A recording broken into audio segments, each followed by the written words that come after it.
Okay, so I hope we are live.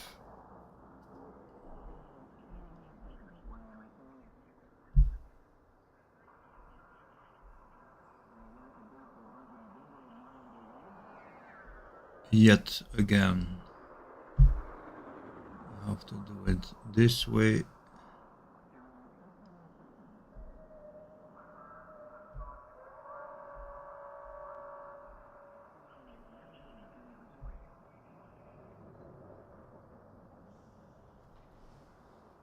Okay, what is going on again?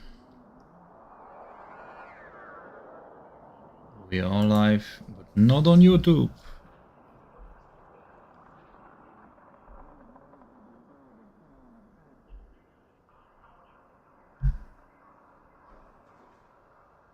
Oh, Jesus Christ.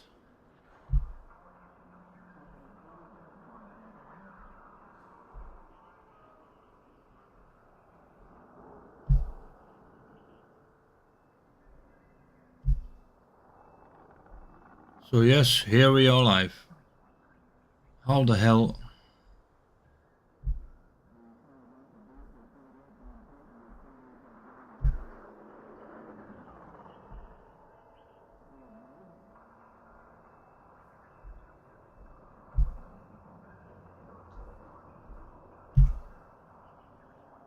Okay. Beats me how it works with YouTube. Sometimes it works, sometimes it doesn't. Anyway. So. My first look on the Python MK2, I haven't bought it, it's right in front of me, I still need to buy it. The weird thing is I bought it in real life with money and now I still have to pay 60 million credits to get this ship. Anyway, store current ship, yes, confirm, here we go. We are the proud owner of a Python MK2.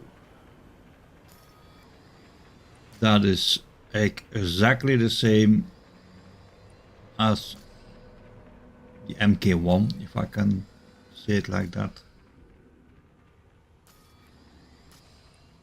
Cockpit is completely the same.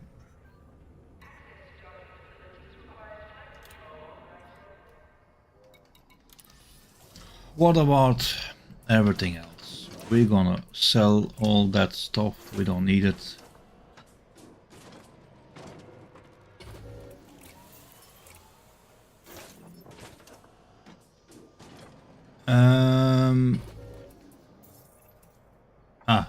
I was thinking the way it looks like all the harpoons were on top of the ship, but it still has the class 3 under the ship. So 3 on top, 1 under, and then the 2 on the left and right of the cockpit.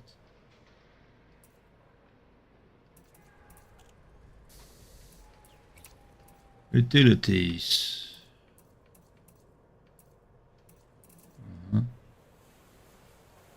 I do want to know if it's tougher than the further lands with prismatics and etc. If I'm correct, on the further lands you can put a class 5 power plant, 5 or 6. We have to check that. That's not a whole lot. They should put a class 7 in this thing if you want to run prismatics. With 6 shield boosters, that's not gonna fly.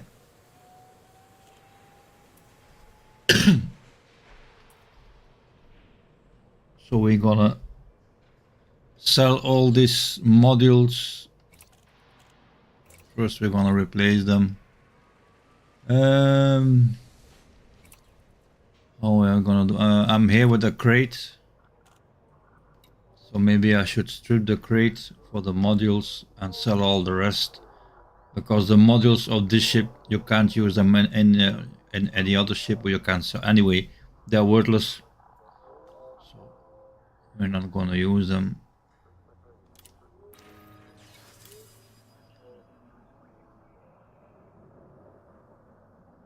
Yeah, hi Lupo. Yes, exactly.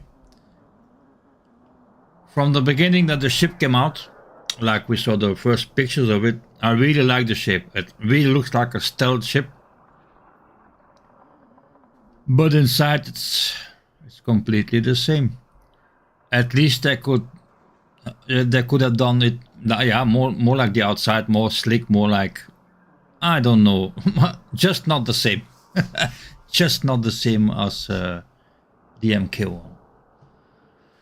But they're great. What is this?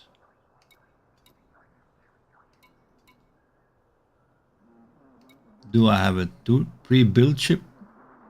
Oh, wait. I actually bought the ship, but I don't need to buy the ship because when I purchased on the Arc store, I get it. Yeah, my mistake. Didn't know that. So here it is. This is the one that I received. I thought I would have to buy it, but so basically we are gonna redeploy pre-purchased ship.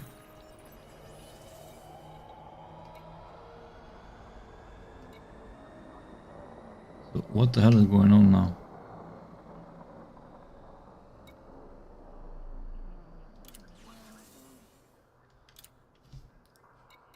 Does this mean that it's like a ship that you bought? I guess. Anyway, sell 0 credits. And if I jump into the other one,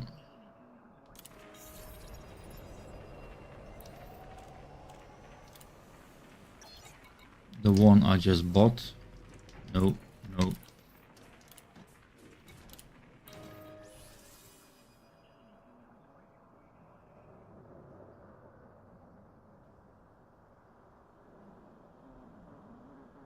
Hi Lut, everything fine?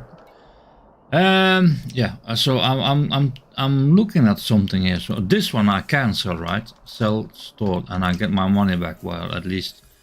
All right. So no. First we're gonna take the crate, remove the modules.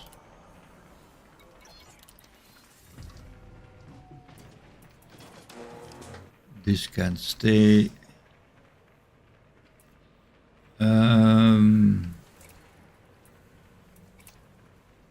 I don't know how many space I have on models.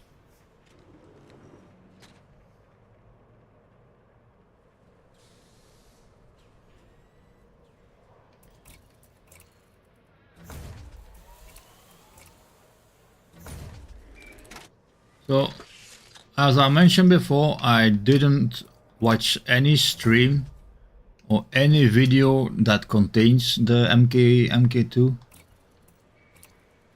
So I know from the pictures, but I don't know yet what it is good for or what is not good for. I don't know yet the internal space, because in the description they say that it sacrifices. Yeah,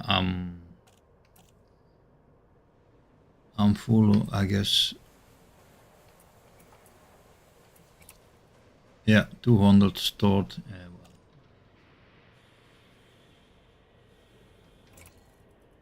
Anyway, MK2.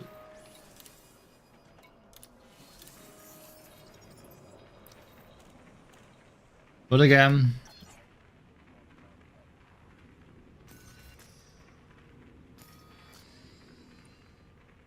damn shame. Damn shame. So we are gonna put a few of those modules in here that we have more space.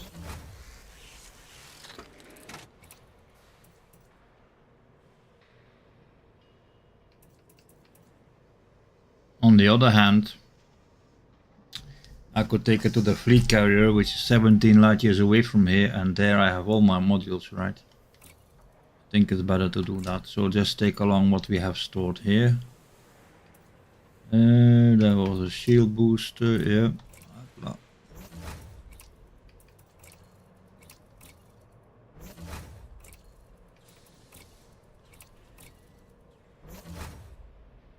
That was it, because it only has 4. Internals. What the hell? Seriously? Let's sell that stuff. So you only have a class 6. 4, 3, 2, 1, 2, 3, 4, 5, 6. That's even fewer than a small ship.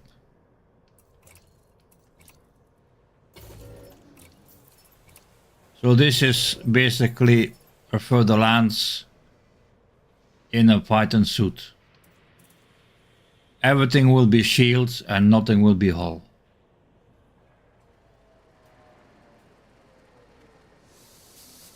Got to be kidding me.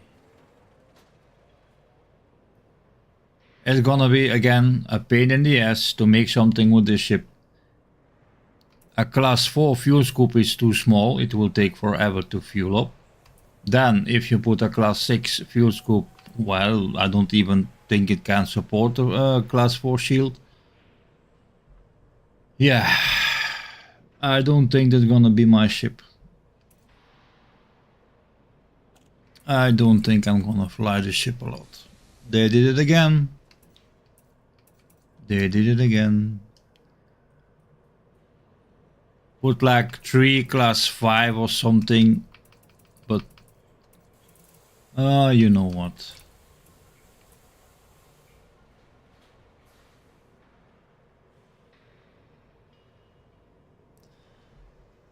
Yeah, but even a combat ship needs fuel, right?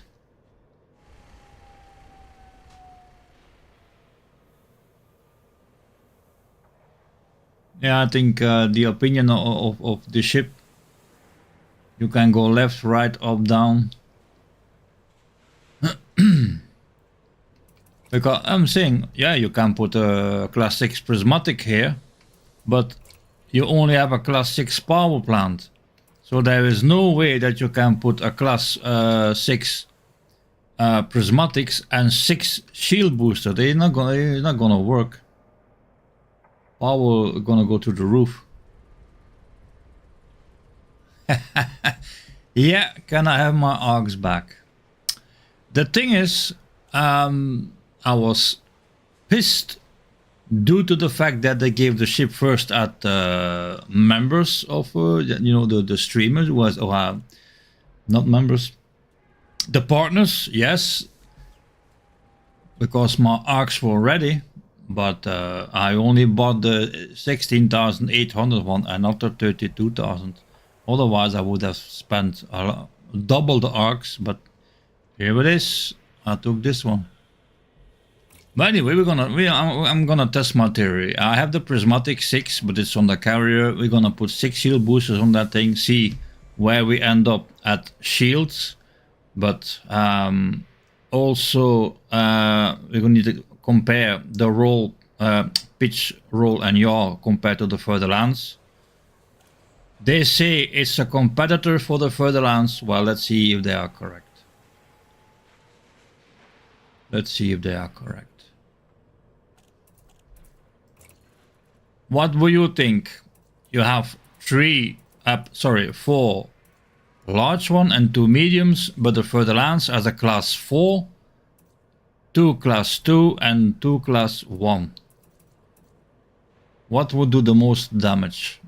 The thing here, you have more things to play with. Give and take. You can put, for instance, 2 beam lasers, multi-cannons, and then how should I say, missiles, packhounds or something like that. You have a bit more space to play around with different kind of weapons.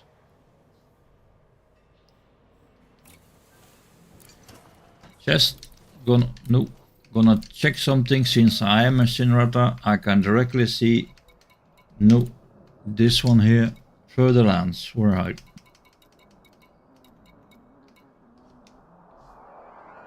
The further lands also has a class 6 power plant.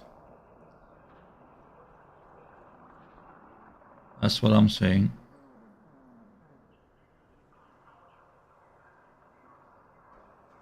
It has a class 5, so here you can only put a class 5 prismatic, but you're gonna run short on power. Instead of going with what's the name again? Armored power plant, you're gonna have to go with an overcharged power plant, so your heat will go to the roof.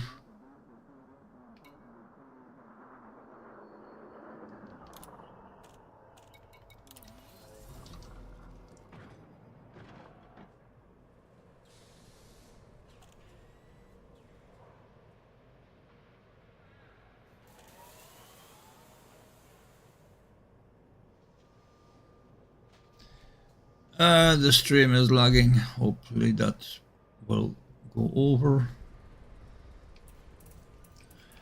Anyway, we are gonna see what we can build with this thing. It's definitely not gonna be an exploration ship. That is for sure. But, so.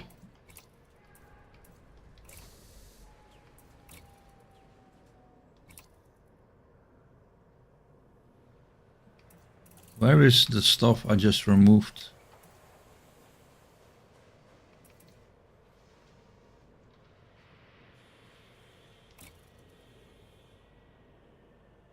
Oh, yeah, I get it. I can't put it there because I am at 200 modules. It's something very strange, or actually not, 196.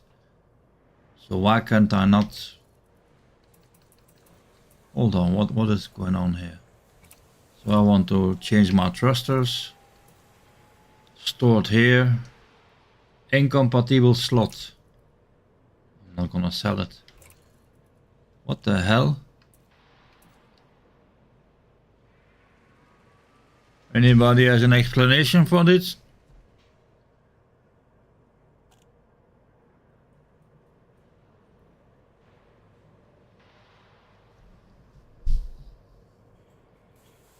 Why can I not put my class 6 thrusters on the ship? Incompatible slot. What about the frameshift drive?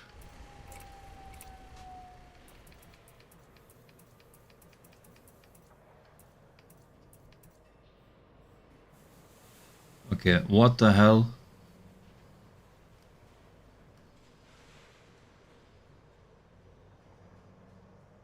Are you seriously gonna tell me that I have to re-engineer this whole ship because I cannot use engineered parts?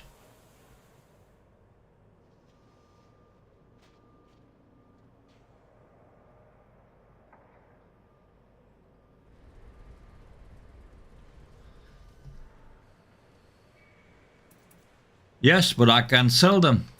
Oh wait. I can't sell it because I have to replace it.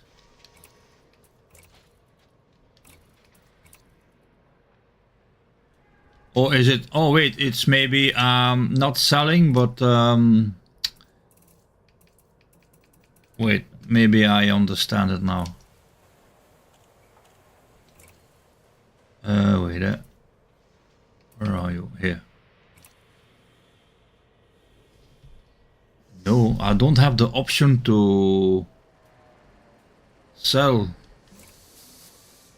or store.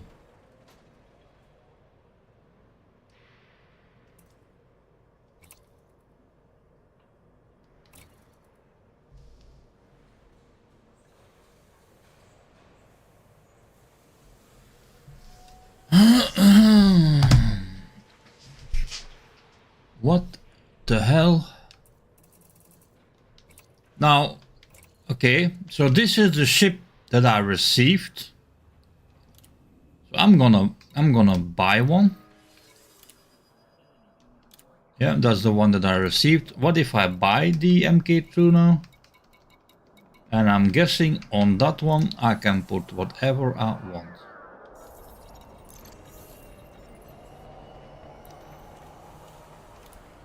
So we're gonna go back to outfitting. We're gonna remove the power plant. Hopla, you see? So the ship that you buy real life money, they put it in your, what is the name, in your shipyard, but you cannot swap the modules that are in that ship. At least not with engineered ones. But this one I bought, and here I can put whatever I want.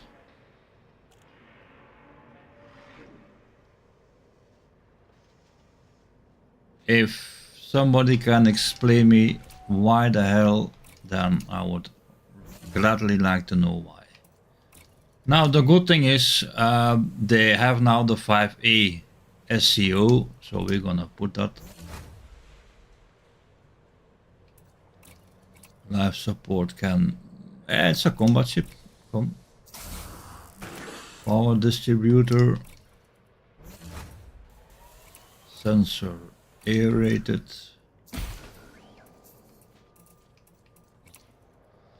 So we have now 577. It's almost 100 meters second faster than the MK1. The MK1, if you strip everything, it will go a little bit over the 500. So this is going basically as fast as an MK2 crate, 577. I think it's even a bit fast. Well, we didn't put any shield generator. Well, let me remove this one.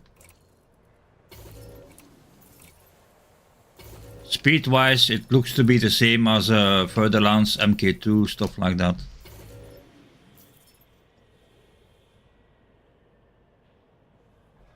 The ship only has half the amount of fuel. Right. Yeah. The MK1 has 32 tank. Well, somebody said combat ship doesn't need fuel. Here is the proof. Yeah, well, you will see them a lot in conflict zones and pirating, but even for pirating, you don't even have modules enough. Crazy. It's just crazy. Well, again, let's see what we can build, and then we'll keep an eye on the fish roll and yaw, if it's comparable and maneuverable like Further Lance.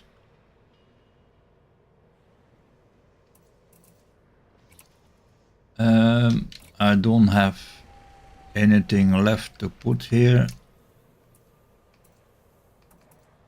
We have a jump range of 21. Now if I put the engineered, it's 10 light years more.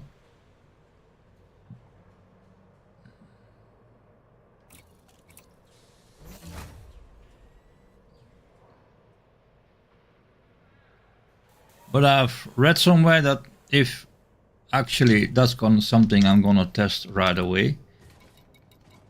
But I think it is, yeah. The class 5C, the one, the first model we had, could not be engineered, but this one I can engineer. Okay, so that's something we're gonna do. What else can I take away from the crate that I brought here?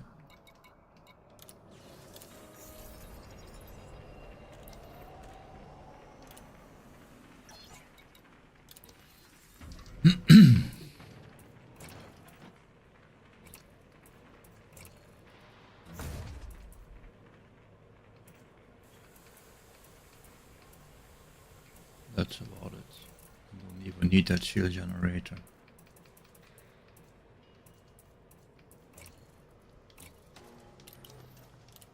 Okay, I'm gonna take it to the carrier and see what we can do with that thing.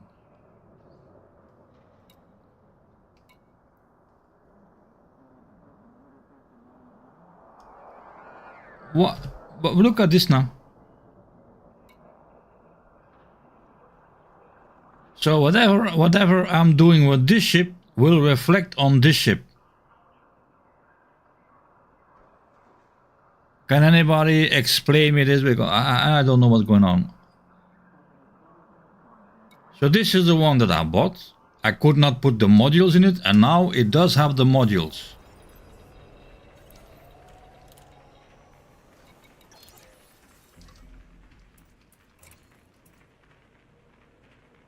It doesn't have the modules, but it does mention that.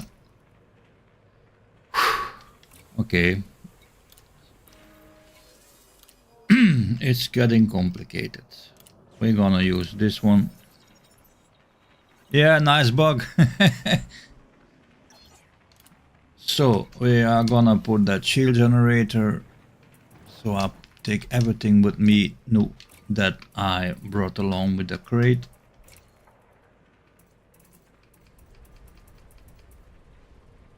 Oh, that shield cell bang. It's this one.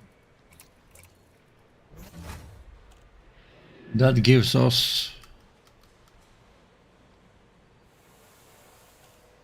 330, 314. Well, it's buy waiver. You can't compare. Anyway, so this is my first flight, taking this baby out to the carrier, which is located here.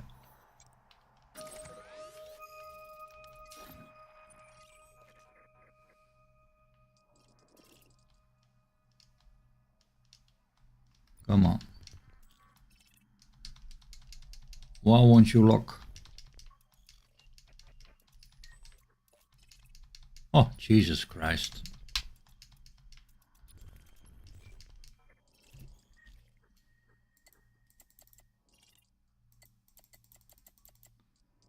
Okay, Houston, we have a problem here. I can't lock anything.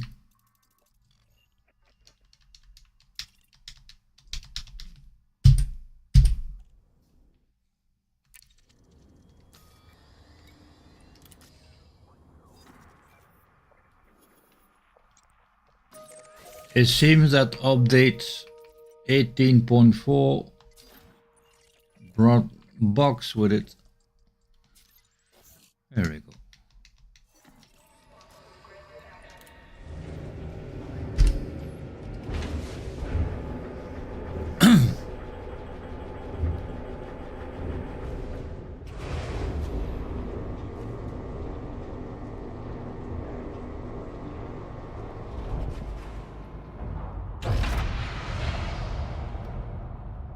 Take some time to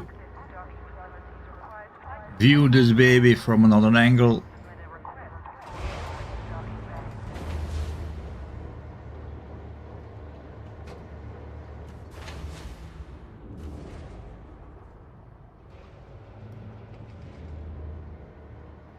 It definitely looks nice.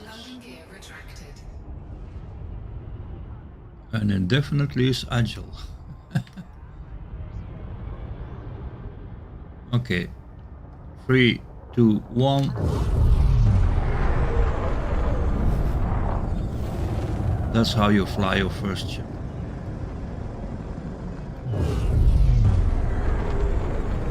I'm listening to the boost and I think it's about the same as the other. However, it's not functioning like the MK2. If you boost, it uses half of the capacitor. MK3 uses like 3 bars. The crate. Cool. But you got to give it the fact that it is very maneuverable. Look at this.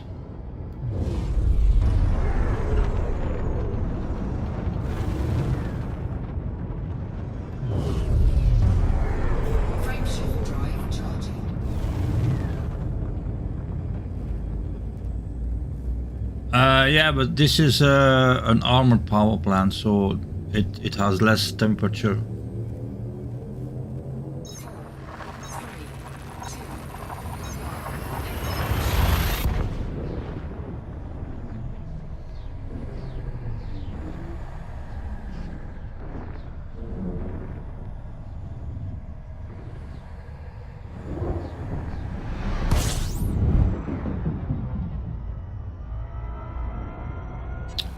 The yaw is not so fantastic.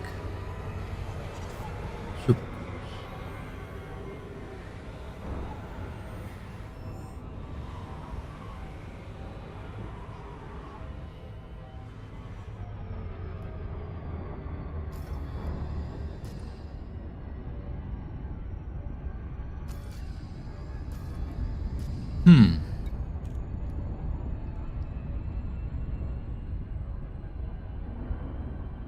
Yeah, this is my engineered FSD. Is not the SEO. Otherwise, we could zoom off. Well, Thomas, that is actually a good, a valid thing. Why doesn't have it like 3 class 4 to put extra module reinforcement or hull reinforcement? It is a combat ship, right?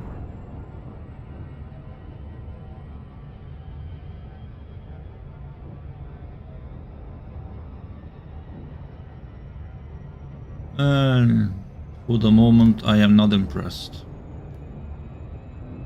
Not impressed whatsoever.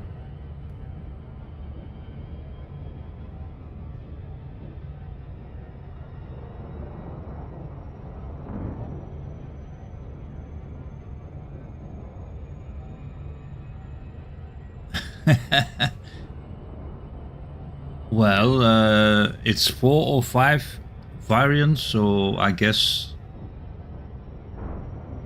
we'll have to wait for the next one. But it was something said about a Type 8 or something. But I'm telling you, I was pissed. I was not following anything what came out of Frontier. I didn't care anymore.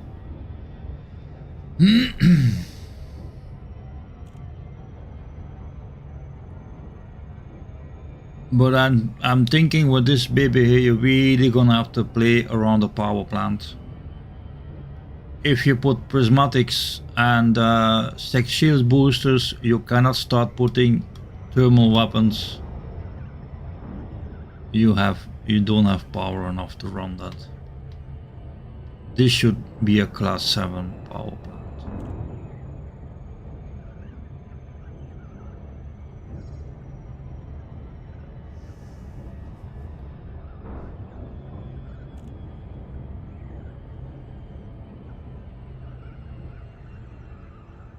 Yeah, but Shifting is also a combat ship. Very lack of internals. And yeah, it's not really... Shifting is a hull tank. Or a hybrid. You put bi-wave shields on that thing and a whole lot of hull. And it will be a very good combat ship.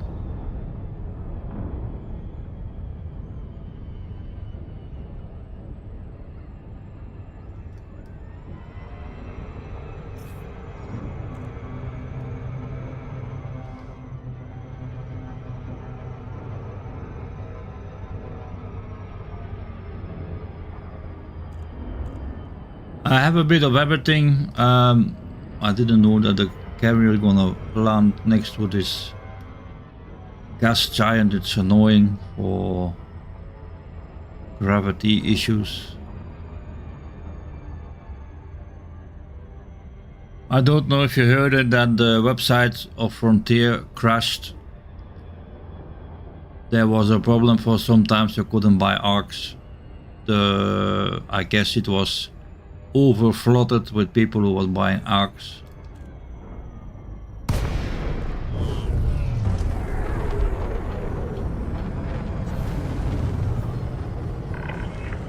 We welcome your business at this carrier, Commander. Please enjoy your stay with us. Clearance granted. Move directly to your landing pad. Landing gear deployed.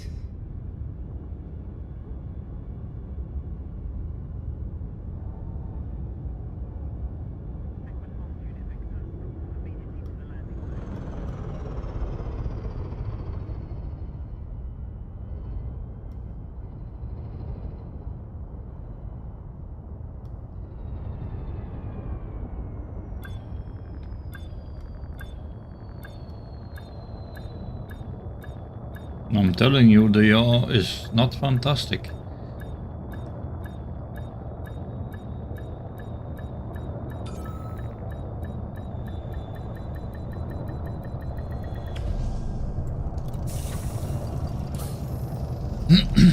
Okay. Landing successful. Clamps engaged. Welcome to our carrier, Commander.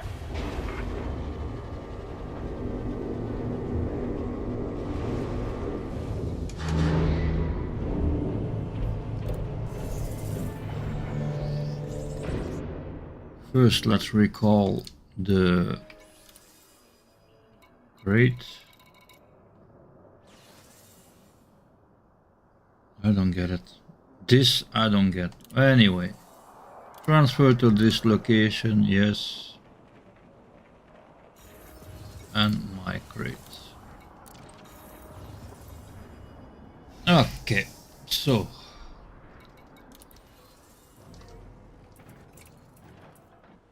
So this is an armored power plant. Let's put that prismatic on it. Where are you?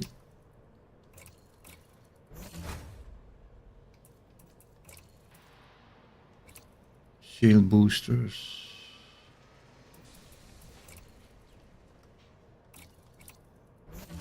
Let's see where we're gonna end up with all that.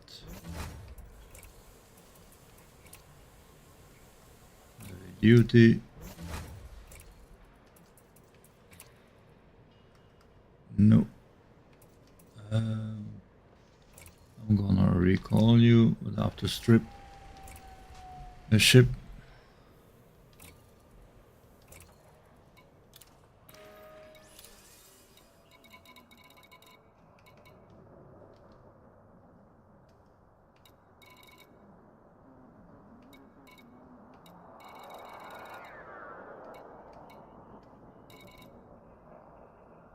Yeah,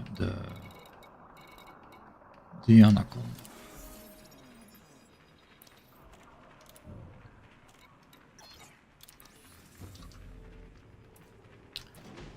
Meanwhile, let's take the weapons too.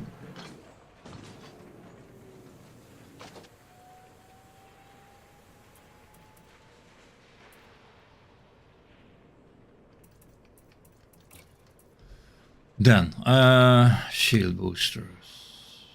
Yeah. I think we need 3. But just in case. This is a resistance and this is heavy duty. And we are full again. Damn it. Good.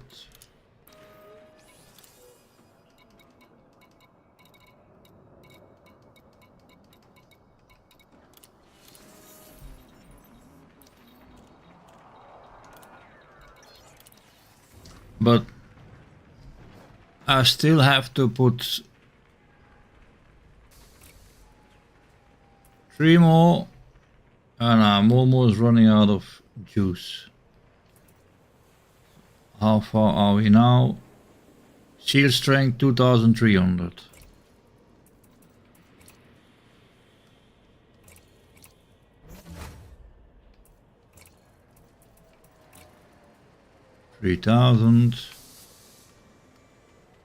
Let's, for the testing, put all heavy duty.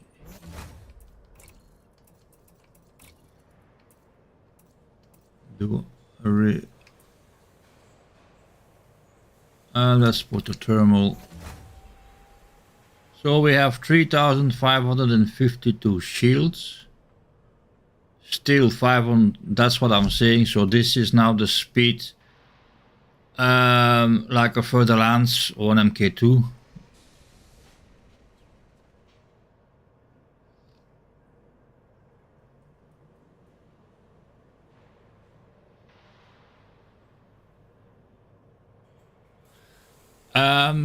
Module space, I think like 3 or 4 years ago we only had 778 or 64 module space. Now we have 200, and again, I don't have space anymore. So even if they will give you 1000, you will still end up not having space. But okay, we have 3500 shield, but we have basically no more power to put weapons on this thing. So we're gonna sell this potato guns. It is a combat ship, so you can't have a combat ship without weapons.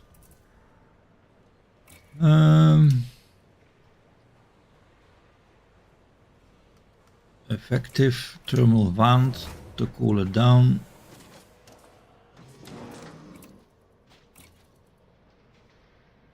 Long range thermal van, but that is very consuming. It's not fully engineered.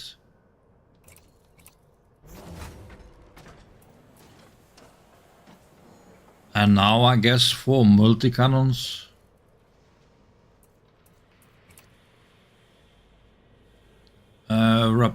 Rapid fire corrosive. Rapid fire in this rapid fire. Wait, that overcharge is using power draw. Where are you? Distribution draw.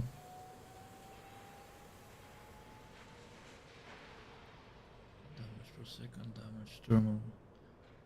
I can't see the power draw on this one here.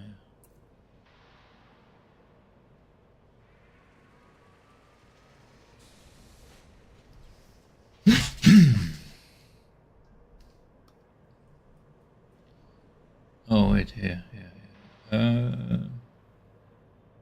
Power draw 79 and 79, and this one it's the same. So that is not, but I'm already flying over my limit here.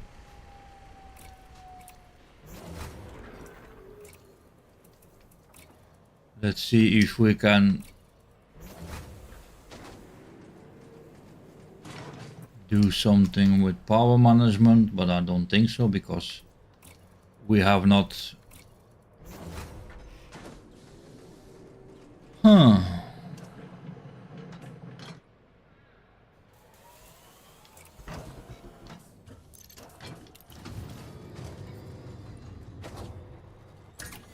There is nothing that we can shut down here. We don't have any internals. Frame drive. Cargo scope.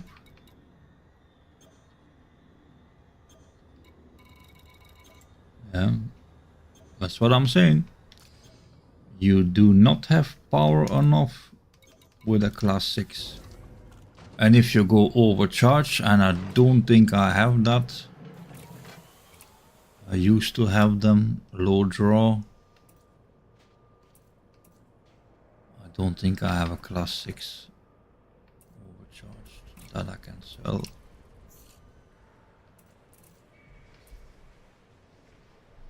So in a fight, if you go with overcharge, yes, but they're instantly gonna attack your power plant. So that is the first thing that is gonna go in a fight. Not with an armed one.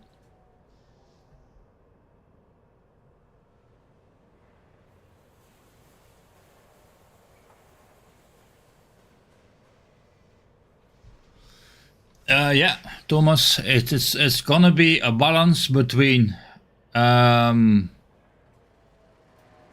good protection or very good attack possibilities. You can make this chip very strong, but then you will have to give a lot of with the power, with the guns. All multi-cannons, that might not just be enough, but you do need beam lasers. It's easier to get through shields.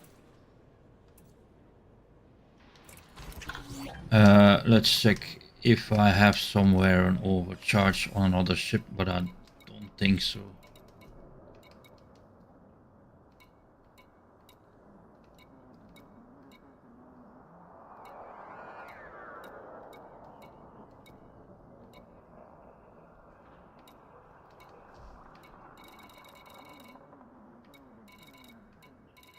This is my Robigo ship, all passengers.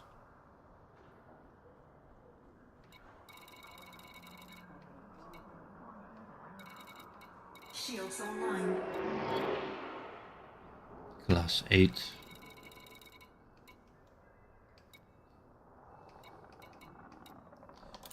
I'm gonna check my blueprints if I don't have the overcharge one. Where are you? Shield generator, power, no, power distributor, engines, power plant. Yeah, I have the overcharged one, so I could play with that a bit. But then I'm gonna remove this and see if I have a regular one.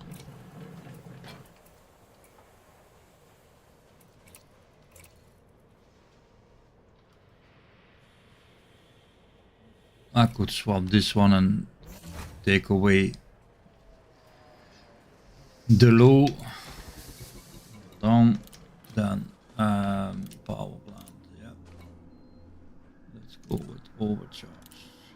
Yeah, generate.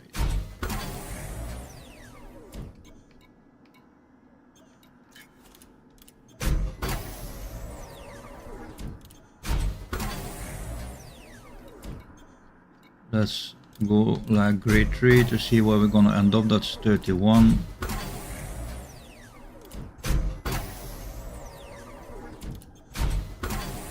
Because for the experimental I could maybe put low efficiency, whatever, of heat efficiency, stuff like that, to bring the heat down. Okay, what do we have now?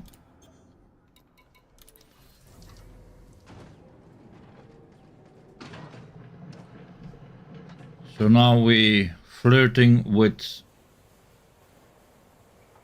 the power, but 4 multi-cannons, 2 beam lasers, 500 and something speed, but I think a further lands, correct me if I'm wrong, end up somewhere around 3000. Somewhere around 3000. But you have a completely overcharged power plant, so those things are running very hot.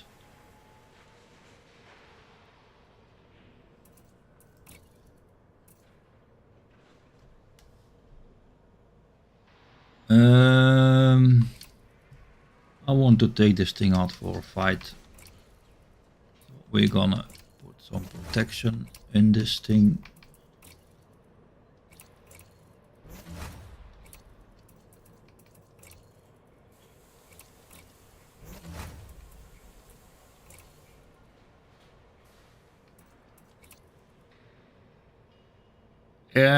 One thing I do have to check with the 5C, the experimental power plant, you could not use synthesis on that ship. So 1, 2, 4. This didn't work with the 5C. I tried it and it you can make your synthesis, but it will not apply to the frameshift drive. I really hope they fixed that on the 5A. Thermal spread, yeah, Thomas, thank you. So do we have something here? 4 multi-cannons, 2 beam lasers, all shield boosters. We could put, but I think that's gonna cost you a whole lot on speed if you put reaction armor or some, or military, whatever. That's gonna cost you speed, and this here, the yaw, pitch and roll.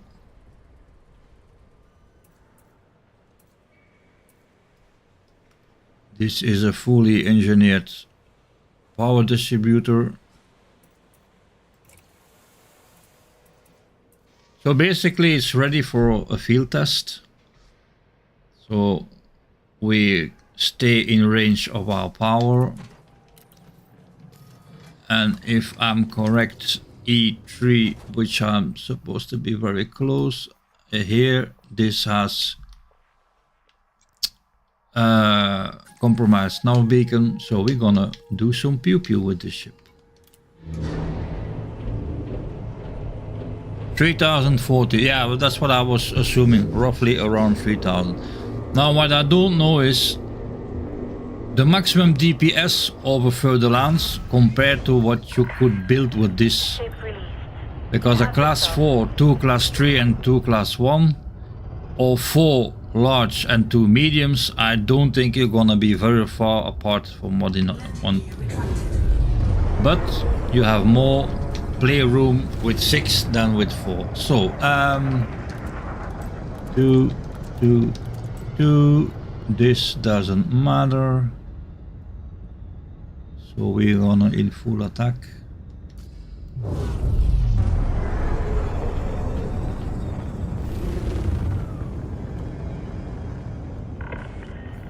Speed restrictions have been lifted.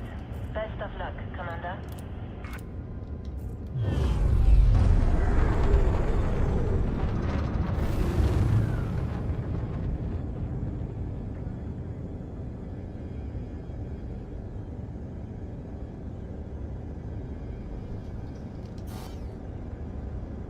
Drive disabled. Did I disable my drive? Really?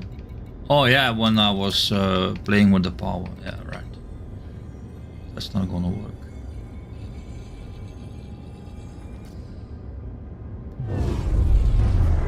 Frameshift drive charging.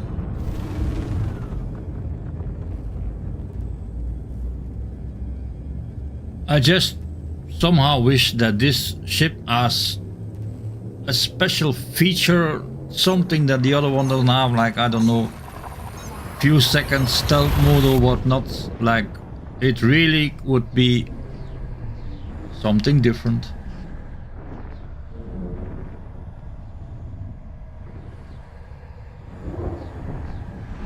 Yeah, this is a Neutron star. We have to find the null beacon somewhere here. I really hope it's still compromised. Indeed.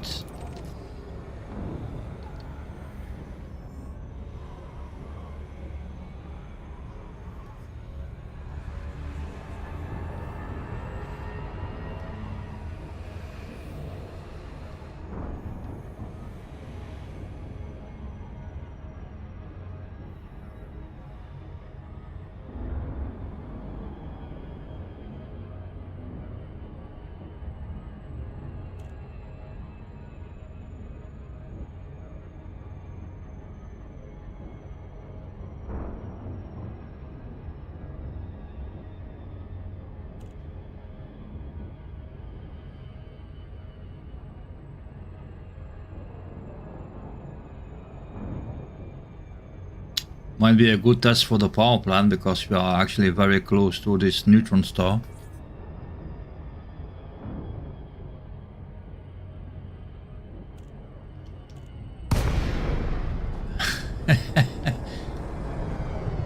Yeah, look on the bright side.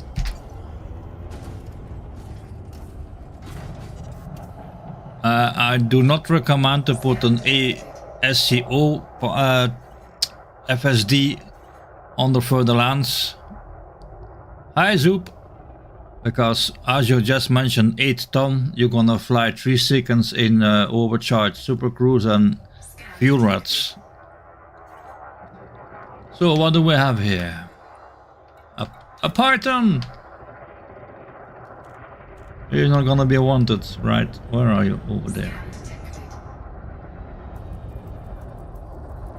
Let's see. Clean, that's what I'm saying. Damn it. Dropship.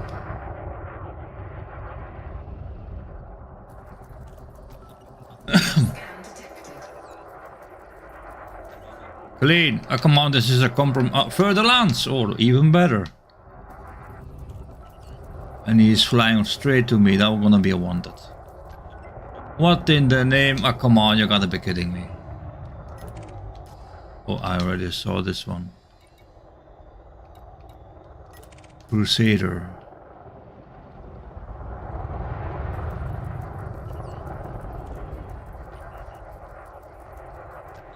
Aha.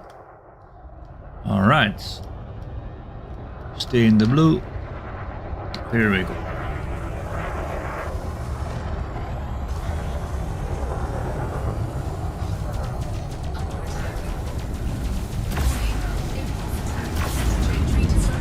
Oh, look at the capacitor. Oh, Jesus. But damn it, the pitch.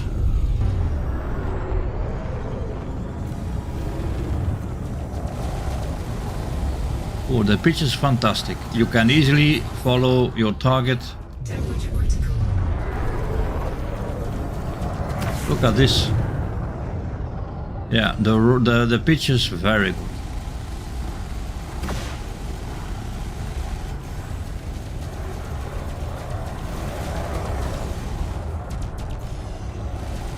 A further lance will not outroll you unless he's flying flight assist off. That's for sure. Boom. Target destroyed. Sweet. But the roll is very, very good, very fast.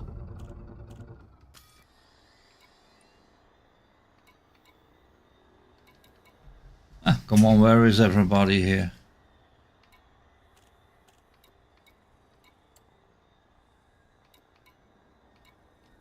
Okay, let's log out to the menu. I'm back in. Hopefully we get better opponents.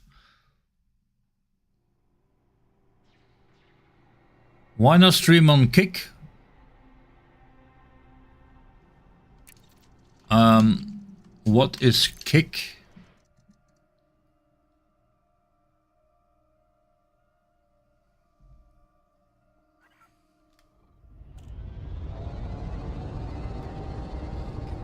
Who do we have now?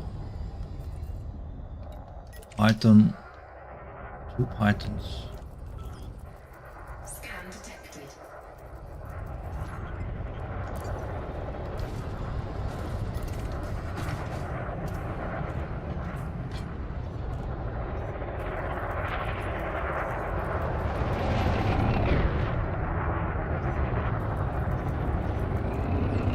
In a wing. Oh, come on. Let's fly away from me. Yeah, sweet. Let me follow you straight from behind. Here you have it.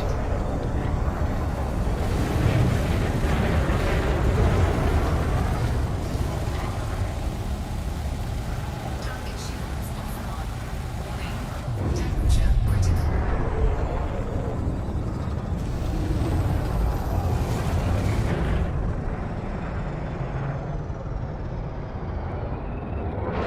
Whoa, that was not.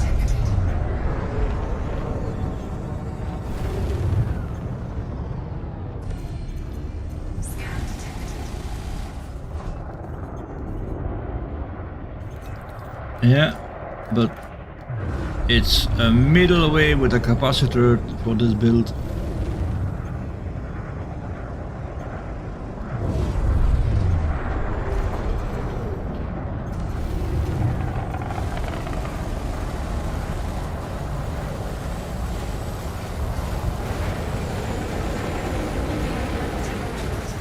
Target shields offline.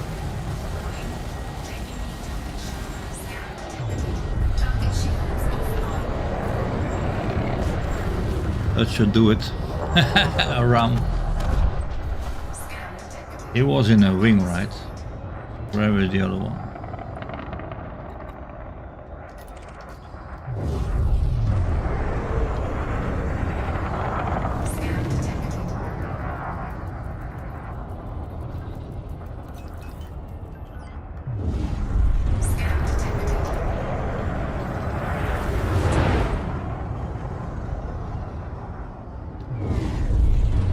Well, it's definitely a fun ship for combat. I'm not gonna hide that.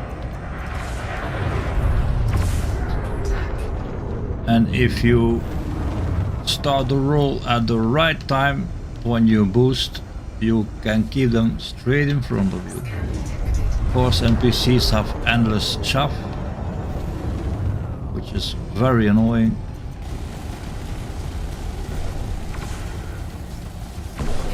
Impulse attack. Trajectory disruption. Scan detected.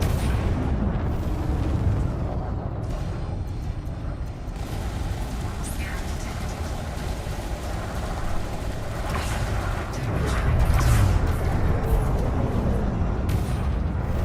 Scan detected.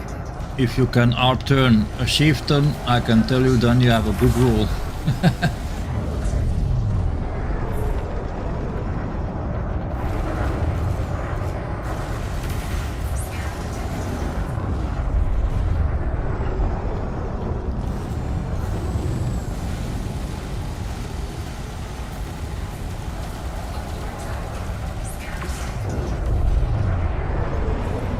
But I think the ship needs missiles to take out the thrusters or the power plant.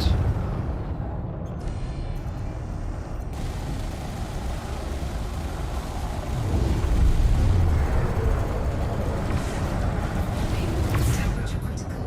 Target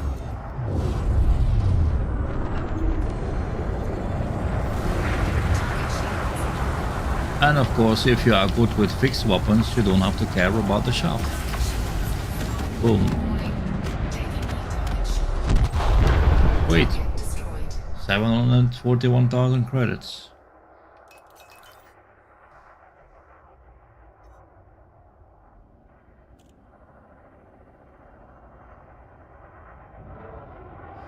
Kick is like Twitch, yeah. But the regular ones know this already. I am not interested in being famous or having thousands and thousands of viewers or subscribers. Really would like a good bunch of whatever game it is that you're playing, but you can play together and pass along things and tricks you learned in the game, whatever the game is. Even if I have 50 subscribers, but I have a good friends, like online friends, I'm okay with that. What I have now is 895 subscribers. Well, it's over 4 years or something, or maybe more. But if I could, I just hide it. I don't care about I just care about having good interaction and you know, playing along. And if I can help with things I found out in the game, that's how I started the channel, with Elite Dangerous, the know-how. I was looking for some stuff, how to do it, and I couldn't find it. And when I realized how to do it, I said, well, let's make a movie myself on how to do it, and that's how it started. But thumbs up for the combat capabilities of the Python MK2. You're gonna have to play around with the weapons. I think if you go with 1 beam laser, 3 multi-cannons, and 2 pack hounds, you have something. You have something. Because like these 2 beam lasers for multi-cannons, it sucks the capacitor dry in seconds. And then you can't put pips on systems for your shield. So yeah, and prismatics takes a whole lot of time to recharge, so that is not a good option.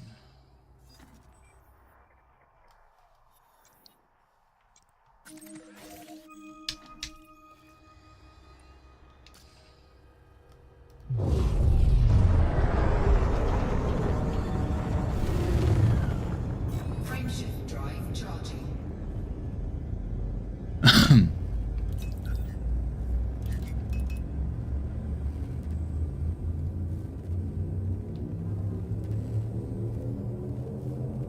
Four, three, two, one.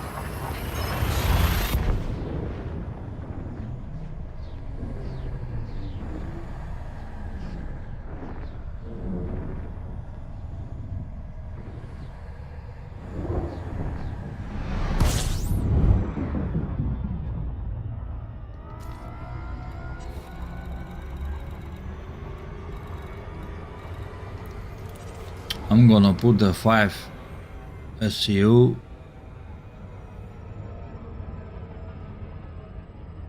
Because it could come in handy now. 5,000 light seconds.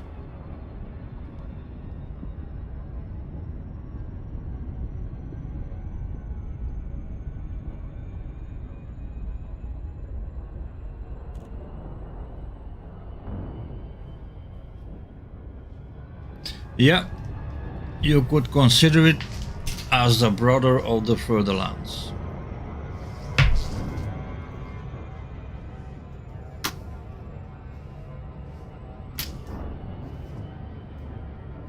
It's all Power Play 2.0 related. Make more combat ships or better versions of an existing ship. Combat wise, you put it like that.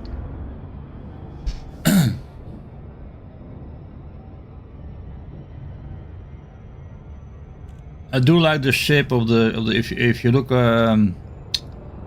where the shield is around the ship, it looks like a Concorde, the ship from the 80s, the Concorde.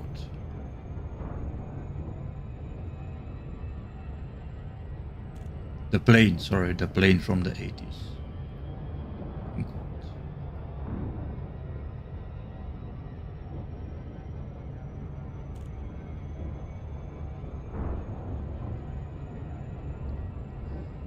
But it is a lot of fuss for nothing. We have another combat ship. It's 5 years since we have a new ship. Well, here you are.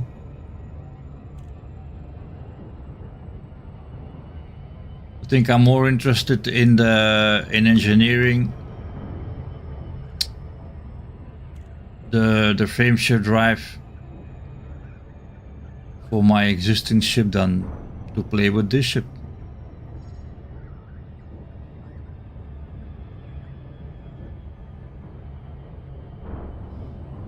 Oh, well, then I will shake your hand, Thomas. I would like that too. The Clipper is one of the better ships that I like to play with due to his speed and maneuverability.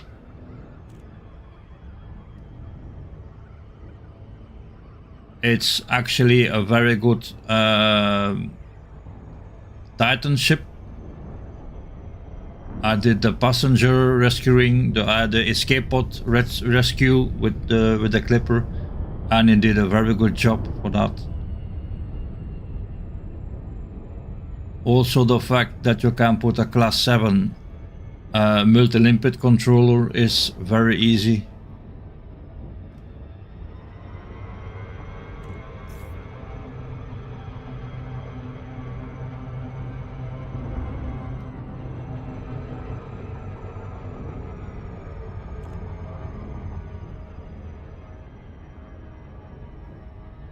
Hi Chris, is it worth to buy one of those ships in the store? If you are a combat pilot and for instance you are interested in the gameplay of what they are gonna say about Powerplay 2.0, I would say go for it. But if combat is not your gameplay, I will not waste my money on it. Then you wait 3 months and you can just buy it in game. One, it will just be for sale in the store for game credits. But if you're a combat pilot, it might be another option for the Furtherlands or the Mamba.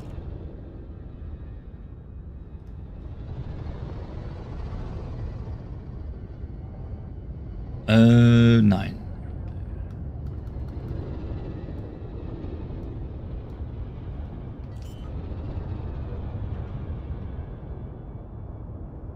Landing gear deployed.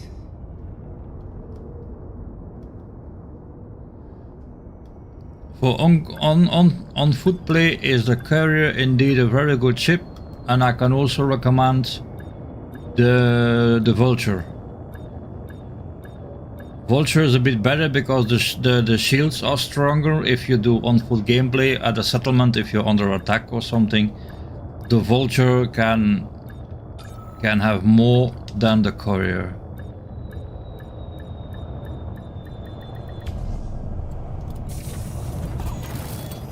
And the Courier is behind the Imperial ranking, so that is also something to consider. What can we do for you, And the Commander? Vulture is not. You can just buy it if you have the credits for it.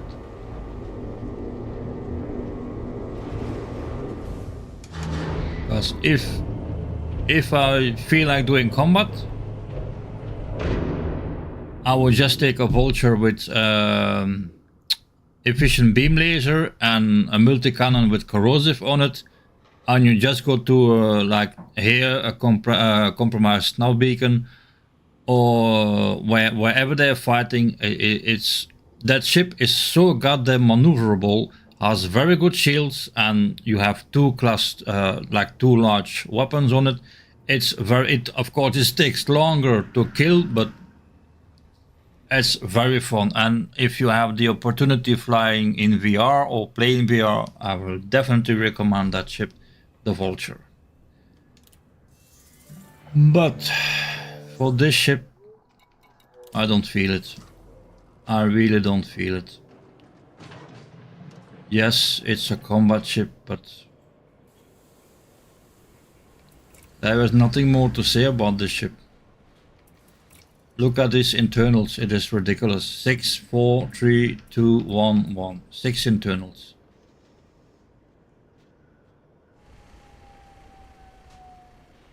Mining ship. And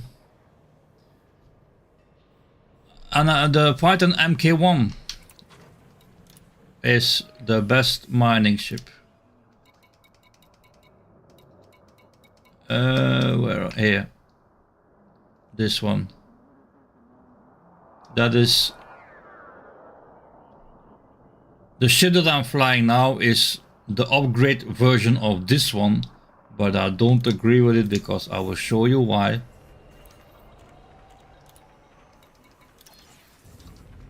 It has 5 hard points, so you only have a class 3 extra, where this only has 4 utilities. So yes, that is true, but this is the biggest reason why this one is still the better. It has way more internal space and it makes a very good mining ship. If you go with a large ship, Anaconda or something, or a cutter, of course they are better in mining, but you're gonna be stuck with your goods to go and sell them. If you don't have a fleet carrier yet, you're better with a medium ship like the Python, because it happens more yes than no that an outpost will have a higher price for whatever the stuff is that you are mining. So if you really want to have credits for what you're doing, I recommend to use the the Python. And of course, price, I don't know, I think it's 52 or something, 52 million credits for the Python. But I will definitely not sell this ship to buy the MK2. I am not a combat pilot, so that's why I'm saying it.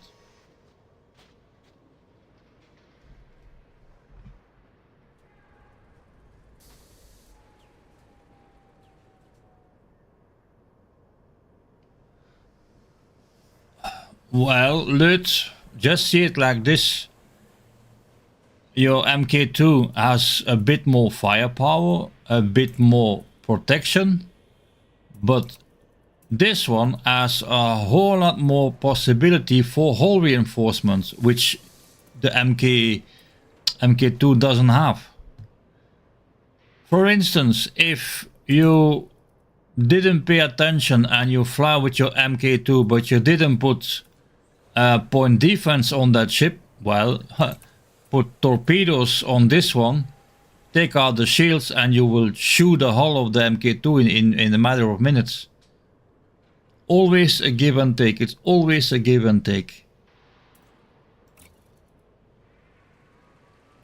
But a ship with well, this is the MK2, the MK1. They really missed the ball with. No, I really have to pay attention on this one here because that's not the one. Either that is a bug or something. Where is it now? Here.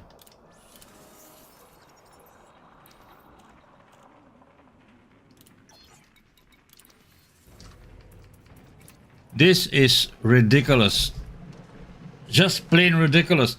Even if you take a chieftain, you have 4 class 4 hull reinforcement. Like you can put hull reinforcement or model reinforcement and still have 6 other. I do think I have the chieftain on the ship. At least an alliance ship somewhere laying here. The Crusader. I think I sold the chieftain. But even the Crusader.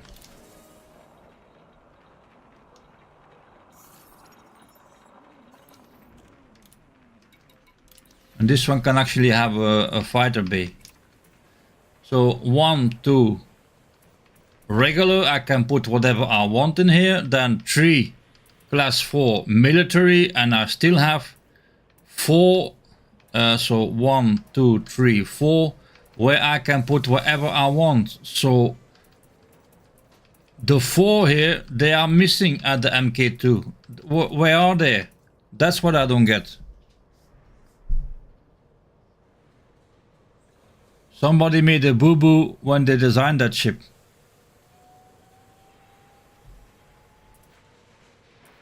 One, 2,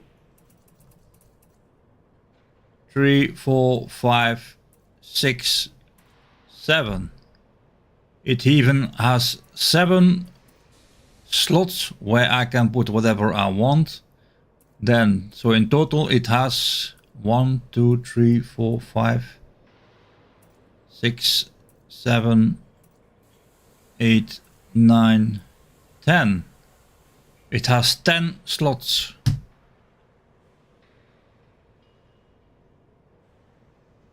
And of course, it's the only alliance ship where you have 4 seats. One here, there, there, and there. And you can put a fighter bay.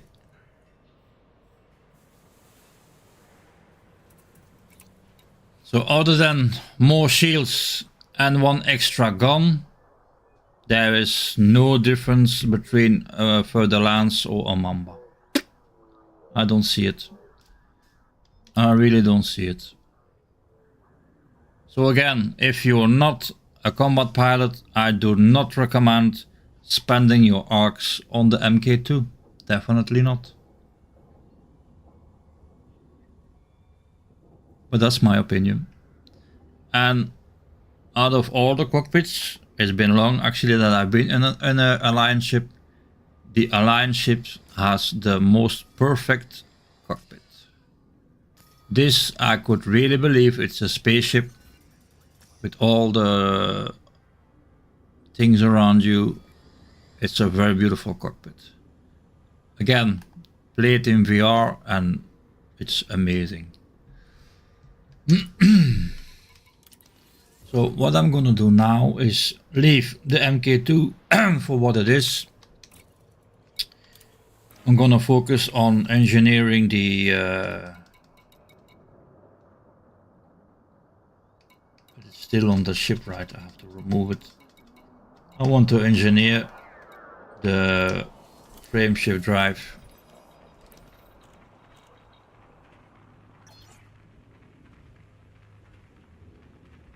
Yeah, to be a very good competitor, like to be a danger for the Further Lance and the Mamba and any other combat ships, it needs a class 7 power plant. Like the Crate MK2 has a class 7, the Crate MK2 has a class 7 power distributor, and they have way more internal space.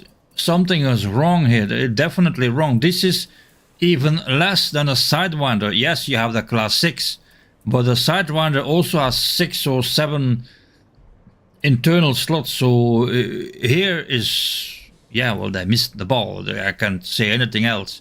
Every combat ship, even the dropship, what is the other name? The gunship, they have 3 class 4 slots where you can only put hull reinforcement like this or module reinforcement, but this doesn't have it.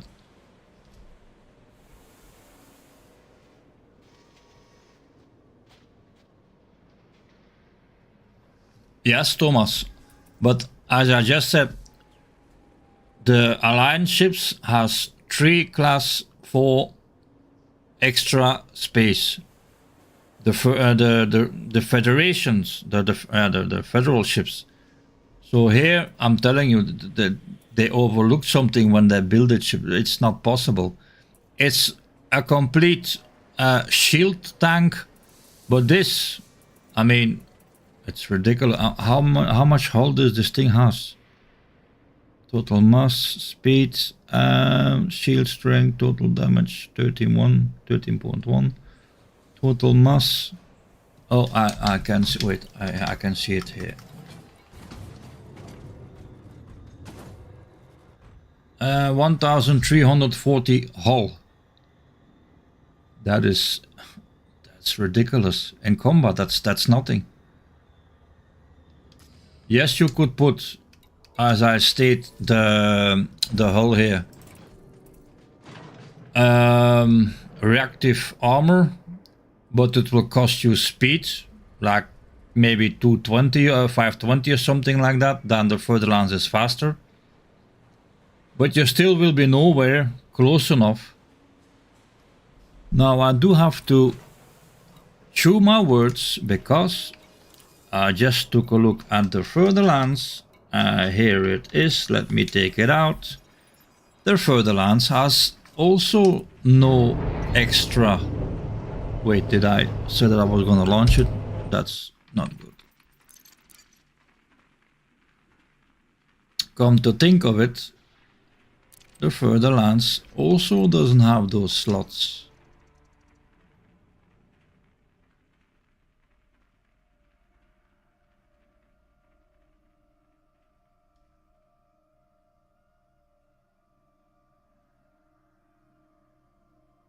Come on.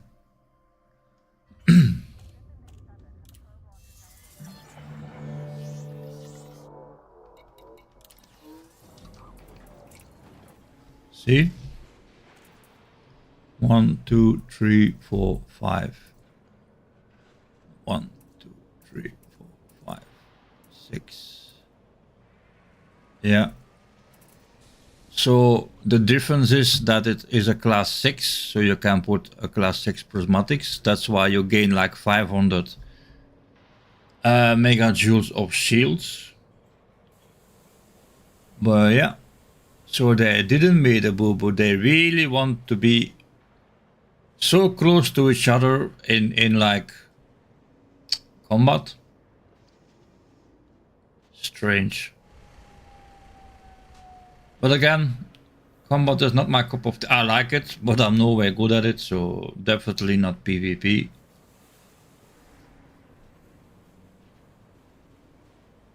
Furtherlands really has something. The extremely annoying thing of the Furtherlands is you are not sitting in the center of the ship. Other than that, it's also a very good ship for on-foot gameplay. Due to the shields, you can be under attack. The Furtherlands doesn't give a damn. It will just sit there long enough. But, okay, I'm gonna strip that ship. I went around it. I don't like it. It's beautiful. That is not the thing, but it's not something for me. Where the hell is it now? It's not this one. Yeah. So The thumbnail was yes or no. For me, it's a no. I am not interested in this ship. Do I want to come across in combat? That is another thing.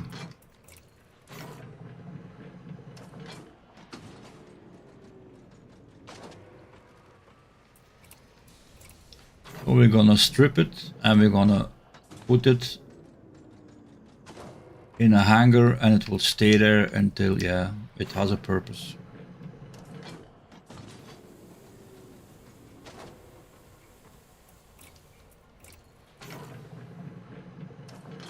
We're gonna run out of space again.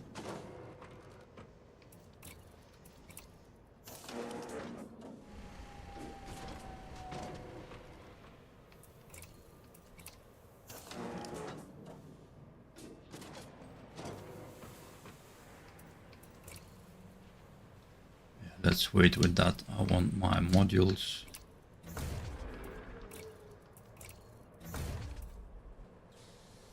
This one can stay here, and then the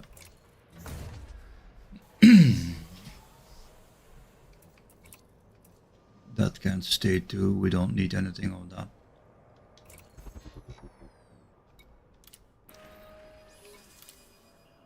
And I can sit here sometimes, without joking, an hour just to see, okay, what ship am I gonna use? The Clipper is a fantastic ship, but it should have been a medium ship, not a large ship. And here the teeny tiny Vulture, very good in combat. The gunship, very good, very strong ship, but slow as hell.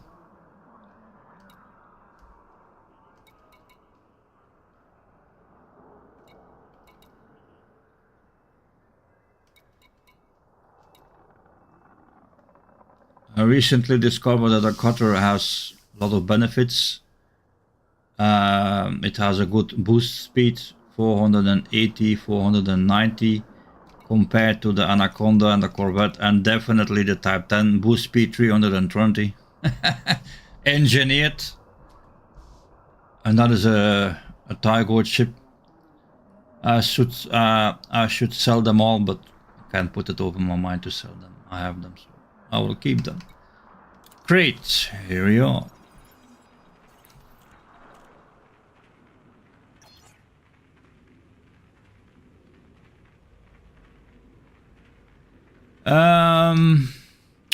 My thought on that is you have to be careful with it, because it was something about the modules.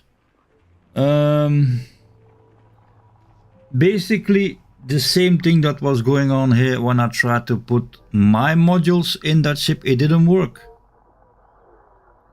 So maybe it is a bug. Chris, I don't know if you're new commander or relatively new. If you didn't do any engineering, then I would say buy them. It doesn't matter. But if you do have some modules that are engineered, you will have to start over, because you cannot swap your modules in that ship.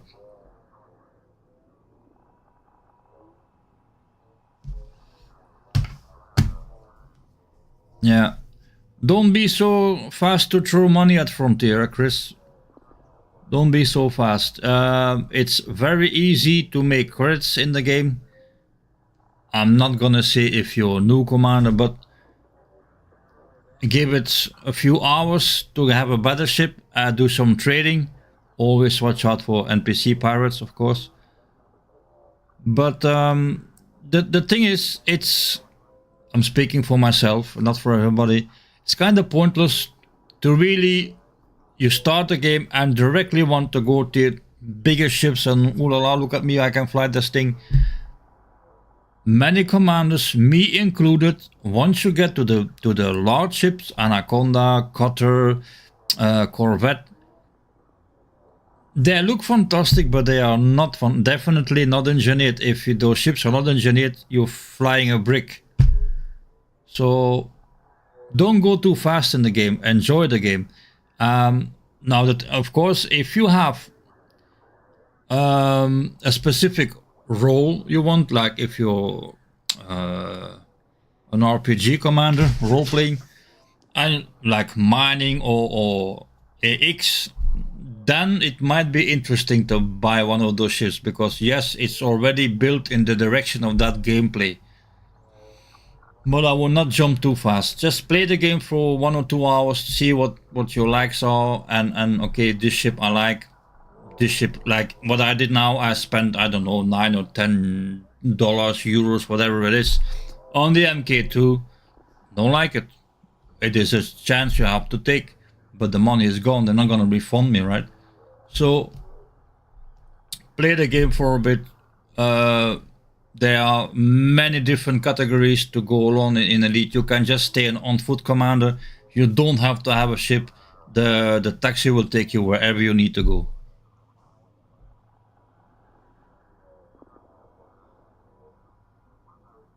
So you own a few ships, but no engineering. See, engineering can actually be fun. If once you find the direction you want to go, either trading or combat, it doesn't matter. And then you know, okay, my thrusters, I need to have more speed. That I'm gonna do. My power, my capacitor needs to be way strong, because for my weapons or the mining layers, it doesn't matter. You can go in that direction, but it's not a must-have. The only thing that must engineer, if you fly in open, I can guarantee you, if you're not engineered, it's 2 shots and you are dead. Engineering changes everything. Well, definitely. You in a matter of speaking, you arrive here with a cutter you just bought out of the shop. The paint is still fresh. You fly out of the mail slot. On the other side is a Sidewinder engineered. You are dead. You can do whatever you want. You will lose that fight from an engineered Sidewinder. And that commander does not really have to be the best of the best. But a Sidewinder engineered is a deadly weapon. It's very small, so not easy to hit. Your big ship turns like a whale. He turns like a fly. It is like that. You can go back. I think it's pre-engineering. Go look at YouTube videos. I forgot the name of that specific commander. He was flying a Sidewinder, engineered, and it took out everybody. Wherever he comes across another player, it takes longer, but he was able to take out everybody in his little Sidewinder. So it's definitely not the ship, it's the commander. Always been. You can engineer your ship like the most deadly weapon, but if you're a noob commander, nothing will work. You will overheat your ship, or you will forget the capacitor, things like that. So if you're a new commander, play the game for a bit, check, okay, actually trading, I like it. Third-party tools, Inara, stuff like that, okay, they give me such amount for my goods what I have. Mining, I like to mining, and mining can actually be very relaxing. I like to go to the asteroids, like ice asteroids, and to mine whatever is low temperature diamonds, whatever it is. Again, do that in VR, and I can just spend hours watching the surrounding. Those blocks are higher than the Empire State Building, matter of speaking, but but you have to let yourself immerse in the game. It's just pixels on a screen. I know not everybody know that, but let yourself immerse in what you do. It's fun time. But again, very good warning, if you play in open, not everybody is friendly. Definitely not. But on the other hand, I made some good contacts in the beginning when I start playing, and but a lot of those commanders are not around anymore. They dropped the game due to all the issues that we know about Frontier. But yeah, that's a little monologue. Find out what you like in the game, and then you can start to engineer your ship in that direction. If you're not a combat pilot, you will not need to engineer your shield generator, stuff like that, or your weapons. Yeah, Thomas. And if you accidentally, without realizing, jump to a neutron star, then you're in the surprise of your life. Sometimes I wish I could reset my brain and start over in Elite. It's, yeah, fantastic game, but it has its issues. I think every game has an issue. So we're gonna put that back and we're gonna engineer. See what I'm saying? The Crate MK2 has the same speed as the Python MK2. So no, it's this one. No, damn, I forgot to remove that. Oh, we can wait for transfer here.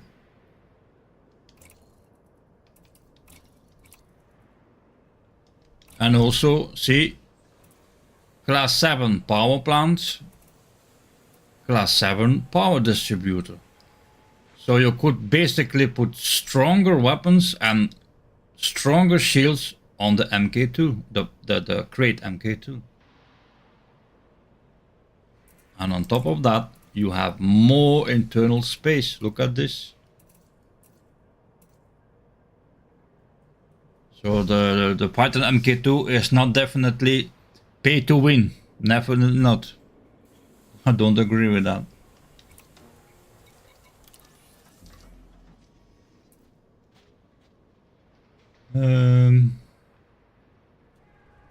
Still don't need weapons. This I can sell. I needed it for the Guardian Beacon, but I don't need it anymore.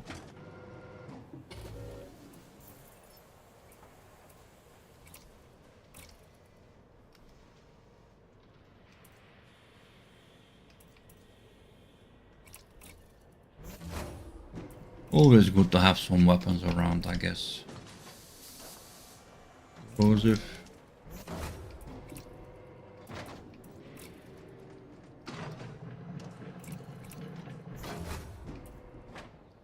I have never been a fan of the Crate MK2 due to the boost sound, but I think I will have to accept it as it is.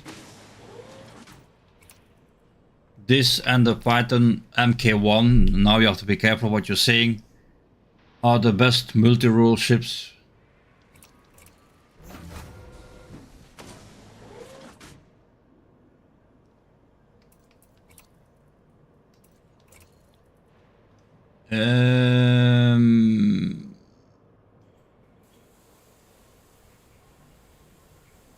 Just for the fun of it, but then I need to remove those. I was able to get 3,500 something megajoules on the Crate, but yeah, and then I have to hold on, put everything here that is low emission. Yeah, that's good for the heat. Then put, I think that would be more than enough.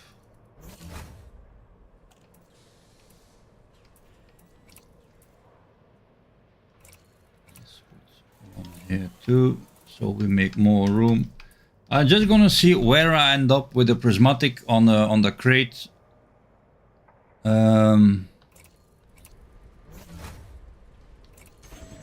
With only 4 shield boosters.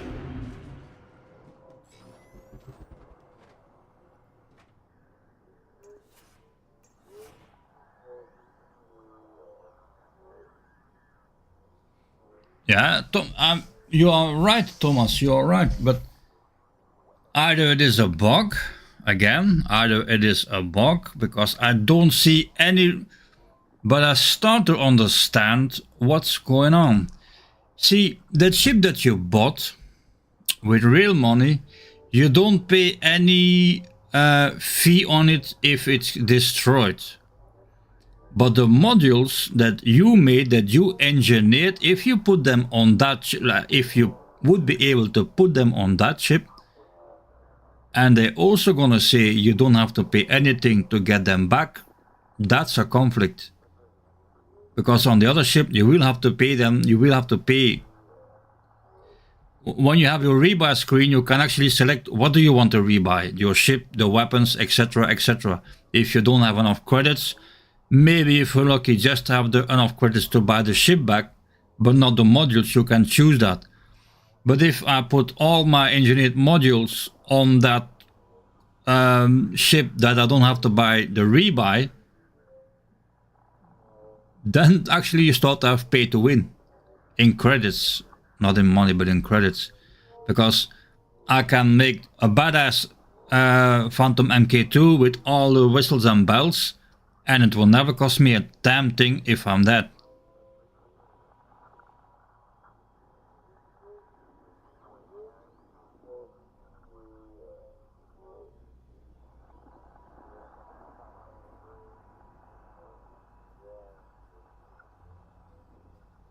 The pre-built ships have every A-rated. If I'm correctly, I saw that somewhere. They all have A-rated modules, but you have to.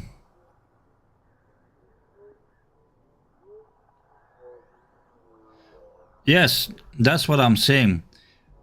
You buy the ship with real money, whether it's the MK2 here or any other pre-built ships. You have to engineer the modules that on that ship. I cannot put my engineered multi-cannons that are already done on that ship, because it will create a conflict with the rebuy. And I think that's why they're saying you can buy a pre-multi.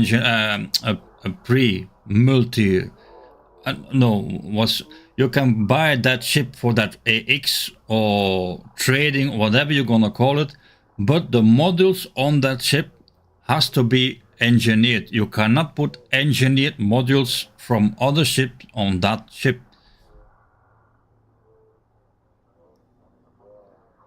And I think that is gonna be a conflict with the rebuy, because yes, the rebuy is 0 for the modules on that ship, so engineer them and it will still be 0 because you went through the process to engineer them.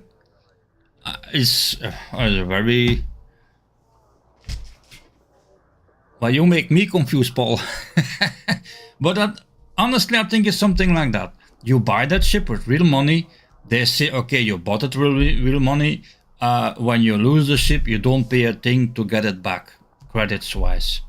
But if you put engineered modules on that ship,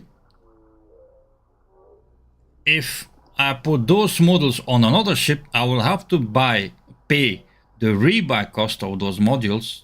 Again, if you lose the ship, you can choose what you want to buy back. If you don't have enough credits, you can go around there and maybe only check the ship. Anyway, but that creates a conflict. Because on a ship that you buy in the store, you will have to buy everything back. On a ship you buy with real life credits, you don't have to pay any rebuy, but still the engineered modules are on that ship, so that is a conflict.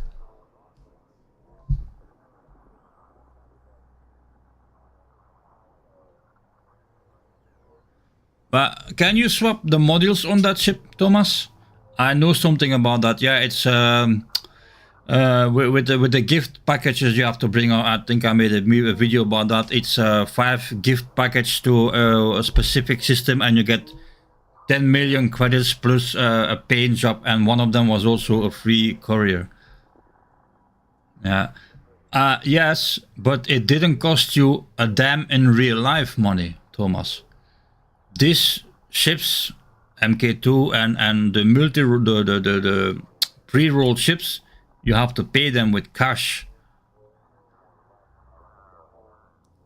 It is a very, very thin line they are walking to balance that thing. That's why my guess is you get that ship, you paid €10, $10 for it, but the models on that ship has to be re-engineered. You cannot put engineer or any other module on that ship. I will not waste money on a ship like that. I prefer to... Of course, I have 1 billion something. But I prefer to pay a little bit of rebuy cost, but to swap the models on that ship however I feel like.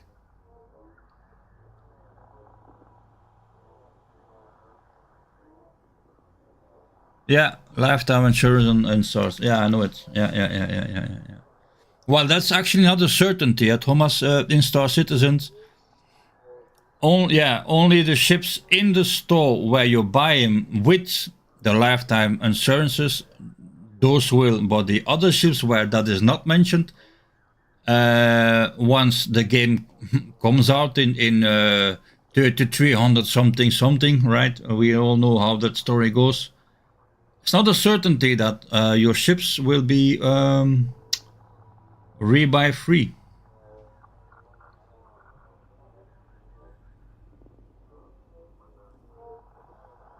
Paul, again, if one of those ships is a role that you like, AX combat, trading, whatever those ships are meant for, I don't know, I did not check them out yet. I know that they are A-rated modules, so yes, they are good modules. But if you've never done engineering, I would recommend to start with a ship like that, because those A-rated modules cost a lot of money. Just to give you an idea, but I don't think it's gonna say the price because I'm on my carrier, but an A-rated frameshift drive, I don't have the more. I think it's like 5 or 6 million credits for A-rated stuff. So you buy the ship, let's say 50 million. Let's take the Python. The regular Python is 53 million credits. It will cost you double if you A-rate all that ship. So for 100 million credits for a new commander, that is a whole lot of money.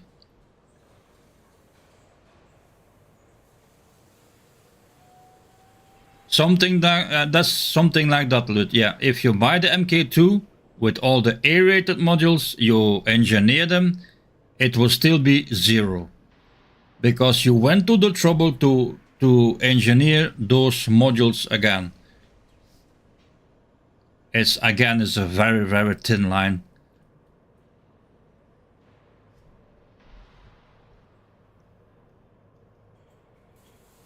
Where is my coffee, Lut? Where is everybody's coffee? That's not, no, that's egoist. No, if one goes coffee, everybody goes coffee. Enjoy your cup of coffee or tea, whoever likes tea. But is it already arrived? Yeah, it's arrived. Okay. So we are losing roughly 10 light years jump compared to the engineered here. It's not even a full engineered because it doesn't have the experimental on it. So it's roughly 10 light years that I'm losing with this one. But of course I'm gonna go way faster.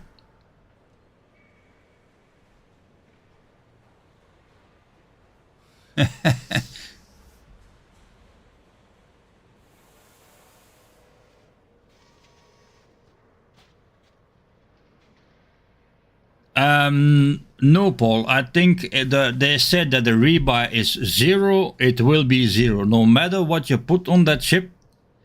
But you have to do it with the things that are on that ship when you bought it.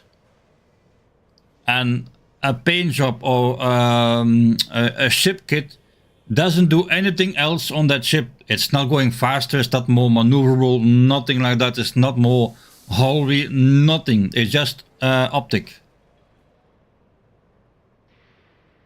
Rebuy use arcs now. What? Okay, I'm gonna erase this game straight away. That was the end of the stream. Rebuy cost arcs. Imagine that.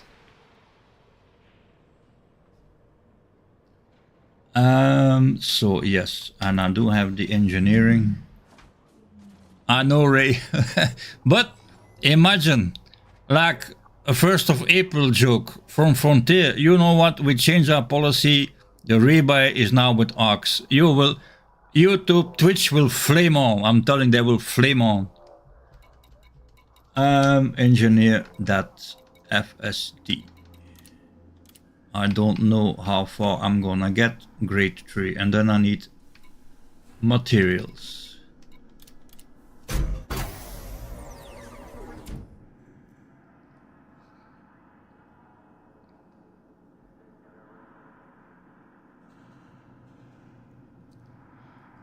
But either it is a bug. Wait, I just need to pay attention what I'm doing here, because I can take that ship back and I will show you what I mean. That I cannot swap the modules from that ship. Yeah, and then we need this encoded trader. Gonna keep myself busy with that. So let me take back the one from the shop, this one here.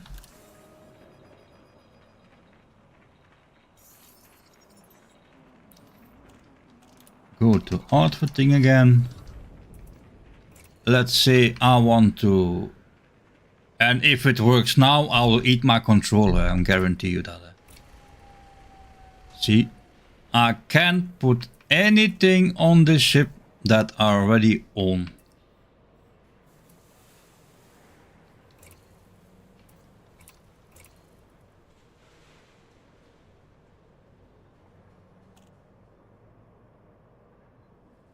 Yeah, Ray, I saw the video too. I am actually a Patreon of the Highway. I like the, yeah.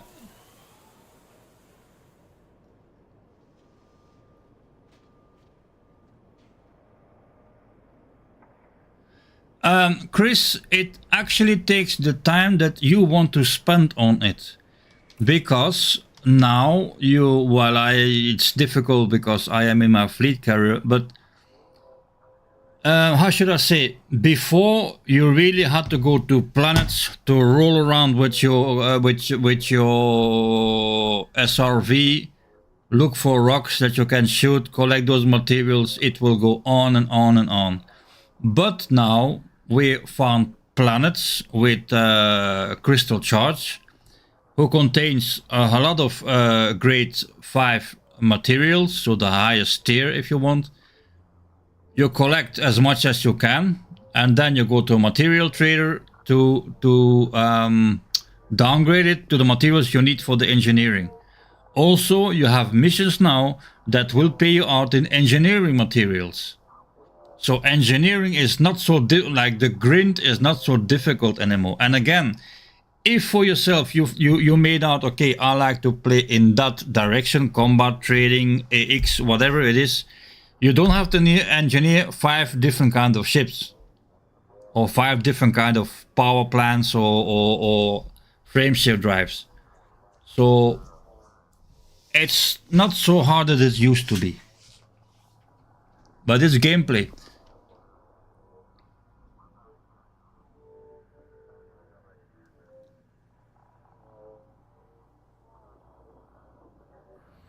Yeah. So the engineering here. These are the engineers.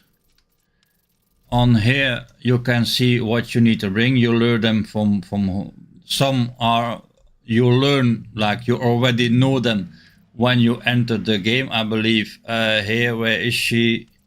Felicia Forcier is an engineer you know already when the game starts. So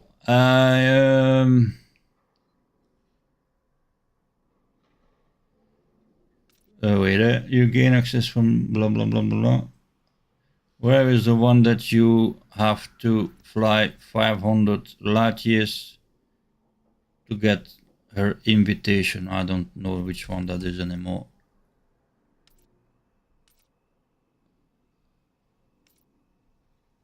It's one with the FSD board.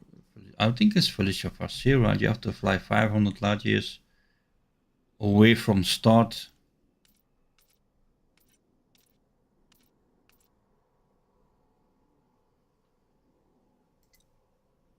Oh, maybe it should help if I click idiot. You learn finish through common knowledge. So again, when you start the game, common knowledge, You gain access by affiliation because your pilot federation exploration rank is Scout. That's not difficult. You go from system to system. You hunk the detail surface scanner. You map a few planets or etc. and it will give you the rank of Scout. And you go to Felicia Farseer. And you need to bring a meta alloy, which is in Maya, like 300 and 250 light years away from the bubble. I have 122 of them on the fleet carrier, but I know if I put them for sale, they're gonna be gone in a few minutes because people like to make money out of those. But this is the first engineer where you go to for your frameshift drive. But a very strong warning, don't go to an engineer in open. You will have a surprise of your life. A rebuy screen. It's maybe not so much anymore, but there used to be a time, definitely when the engineers came out, that the lovely PvPers will sit around in a campfire around the engineers. So stay away from there in open play. But if you like to have a good fight, go there in an open play. No, this is the first one, and then maybe, depending on the weapons, multi-cannons, frag cannons, and then you have to look for yourself what you want. But if you're a new commander, I really recommend Inara. It's the Elite Dangerous catalog. I don't know if I can say it, but everything that is about Elite Dangerous, models, ships, places to go, inara.com.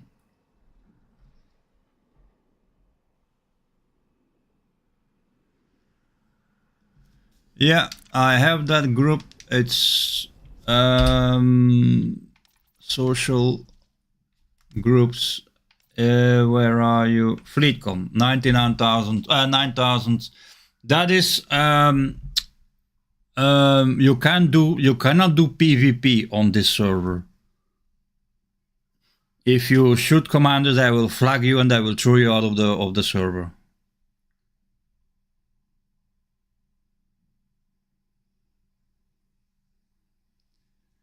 For mining, you don't need a lot. You need a very good frameshift drive to go to places faster.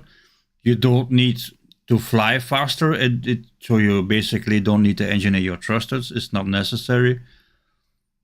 Everything depends on if you play in open or not.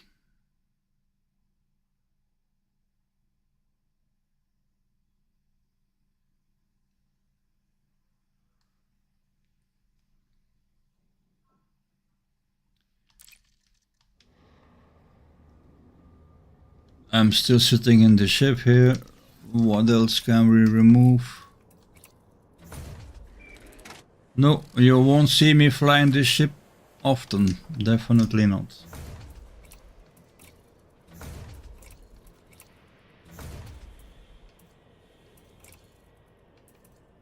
Normally in real life, when you buy something, you have 8 days to reconsider, right? So where are my 8 days to reconsider my purchase of this ship? I removed all this. I removed all that. So that's the end of the MK2. Python.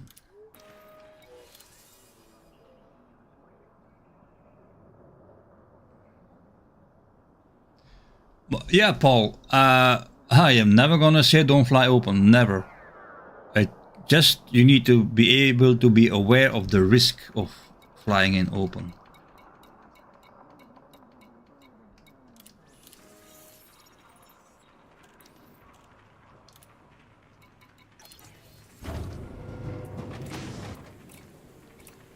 Nope. Boosters. Heavy duty.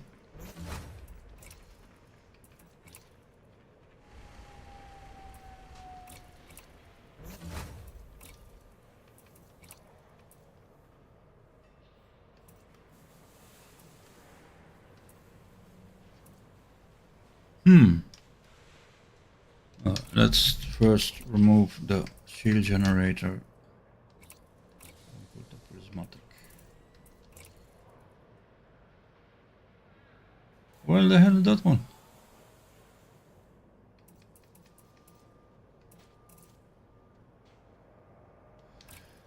Yeah, confusion again between those two Pythons. Jesus Christ. But this is not the one. Actually, I don't know if I can sell this ship. This is a pre-built ship if it can be sold to recover the credits from modules you have purchased after deploying. Pre-built ship can be redeployed at a shipyard. 0 credits.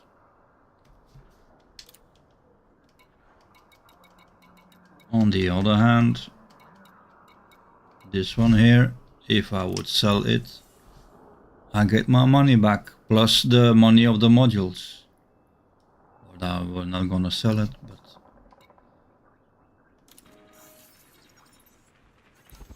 Power plant capacity exceeded.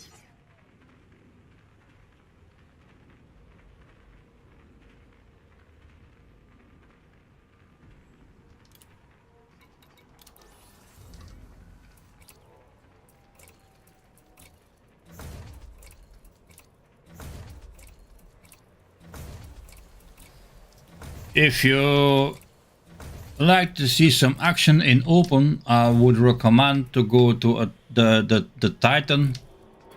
In the 7 days prior his explosion, you're gonna come across a lot of commanders, but also griefers.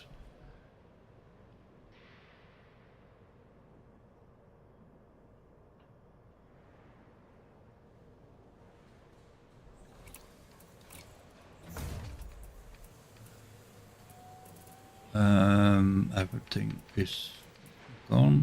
Okay. Here is the prismatic. This one too. I'm telling you, I'm not coming back to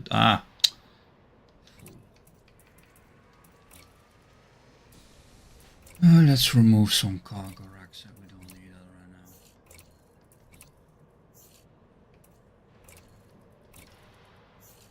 Okay.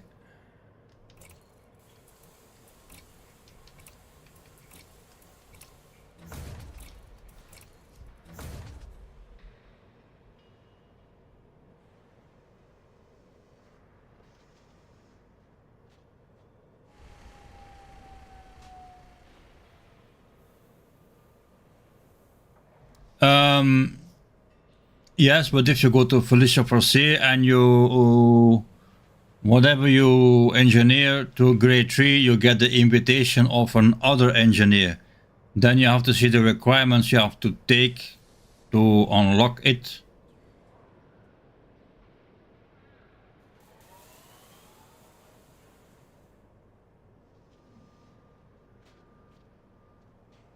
You're surprised to see such a high price at the FDL store.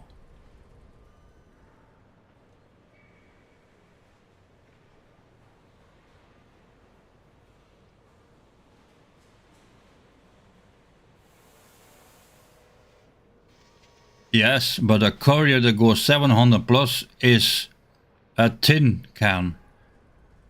So if your attacker has long range beams or multi-cannons, you will get shot and that will be the end of it. I believe there are Vipers that goes 850 or something like that speed, but if they do get hits, it's by a taxi in open. Yeah. There is an old video of me 3 years or something with the lightning delivery is called, and I was doing community goal, and it was, I believe it is a courier that pulled me out of Super Cruise, but I have a boost of 642 on the Orca, engineered thrusters of course. And he couldn't follow me. He turned around and he abandoned the heist. Like he couldn't pirate me because he couldn't follow me. And even he fired a heist breaker, and that could not even catch up with me.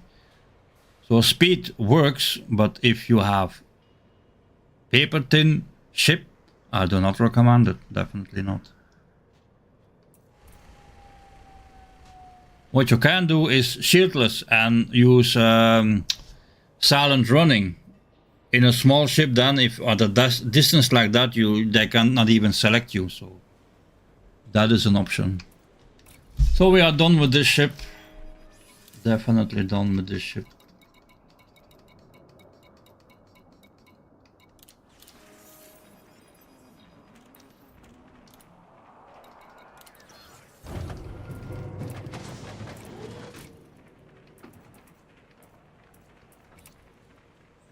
Prismatics.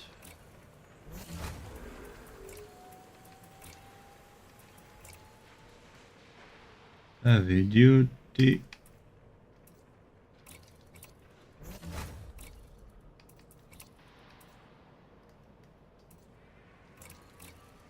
And that gives us a shield of 2226. So the same.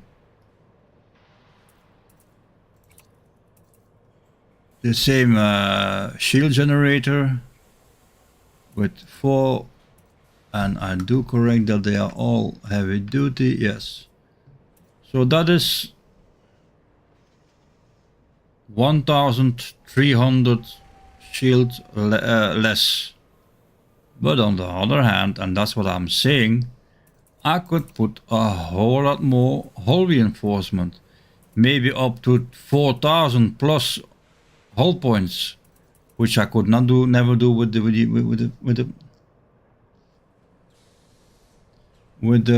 Fighter MK2. Yeah, so no, another ship for me again. I'm gonna remove this, it's too heavy. I really like the bywave on a ship like this.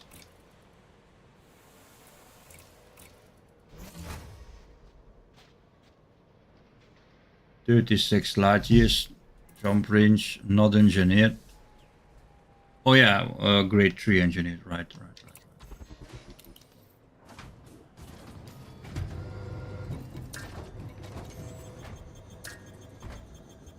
Shields online.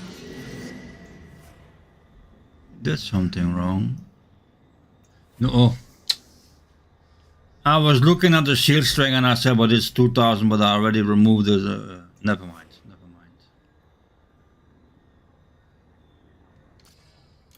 And I don't know if it is here or in the station, but I should have the... Here it is, reactive.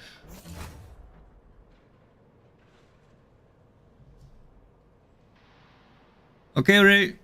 Always welcome on the stream. Have a good night, day, morning, evening.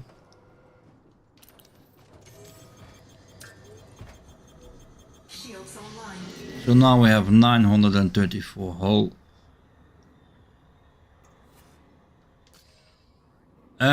We need to engineer that frameshift drive, and we need, what was it?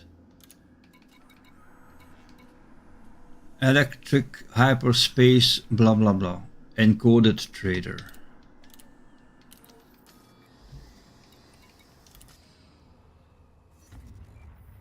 That will make the regular FSD obsolete. We will not need that anymore. Material trader encoded. Right here.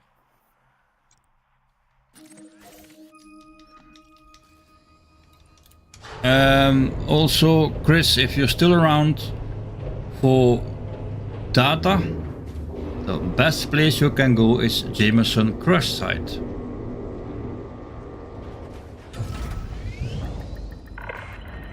Landing clamps disengaged. Departure confirmed.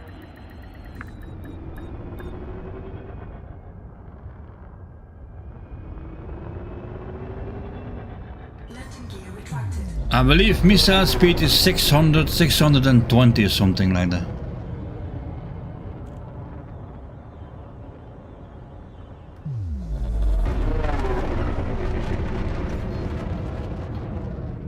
Guardian shield boosters. A-rated shield boosters with resistance. You have now departed the no-fire zone. We'll see you soon, Commander. Put a point defense on your ship and you will... pack hounds might still, some of them hit you, but not all of them.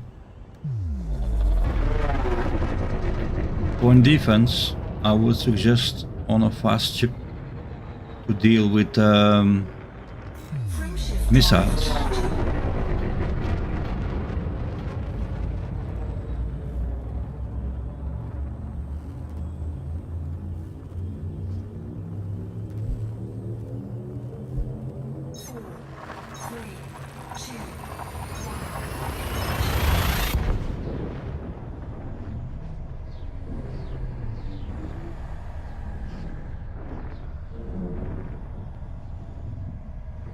I don't know if I still have enough materials for that, but we're gonna check that right away.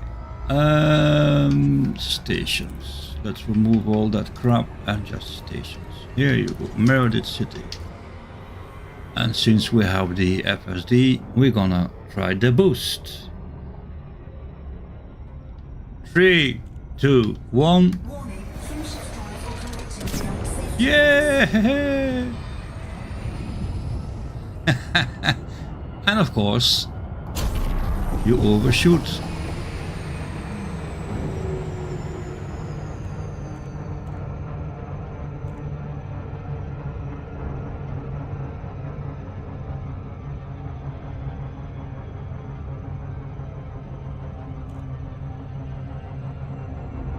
Are you telling me that pack hounds give a lag now?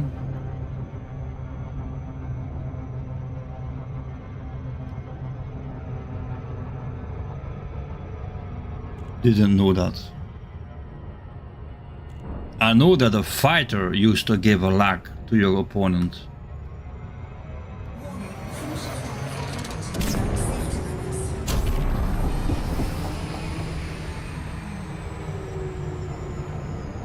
limits. Apparently the 7 seconds does not really apply on the overcharged, because you still, when you slow down, still far away in seconds wise.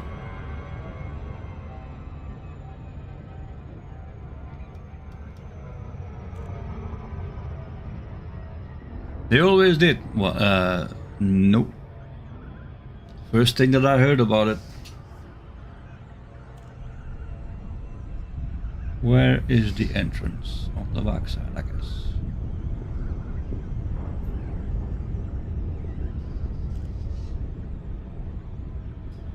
Yeah, on the backside.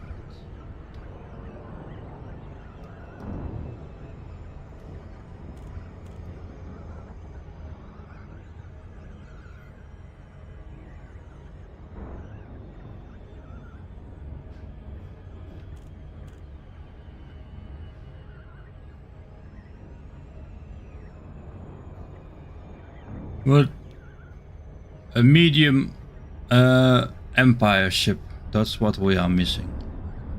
Imagine the beauty of like the Clipper or the Cutter, the slick design of those ships, but a medium ship. And not for combat, a multi-purpose like the crates or the Python MK1.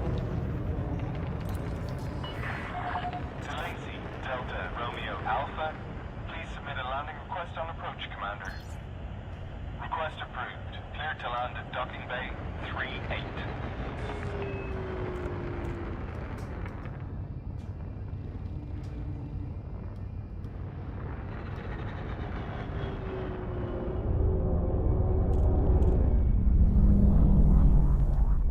Uh, 38 over there.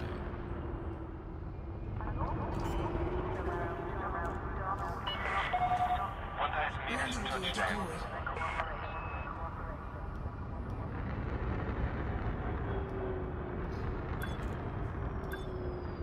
30 ships roughly, it's not enough for a space. Okay.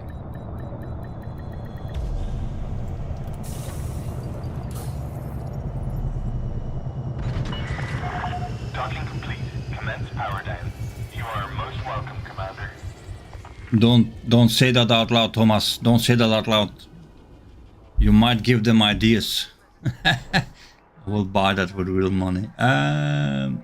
Contacts. Material trader. And we needed, what was the name again? Apparently it's not the high one. It is...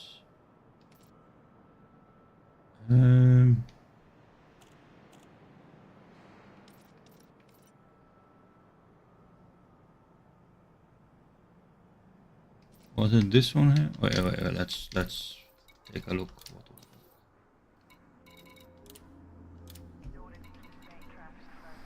Eccentric hyperspace trajectory.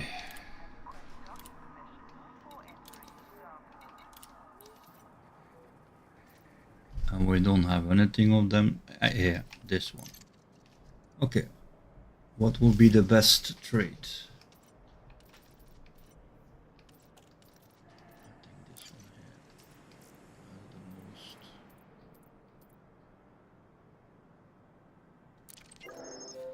Let's see where we end up with this.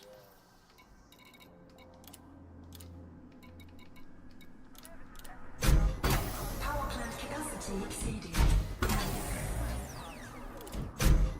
Power plant capacity exceeded.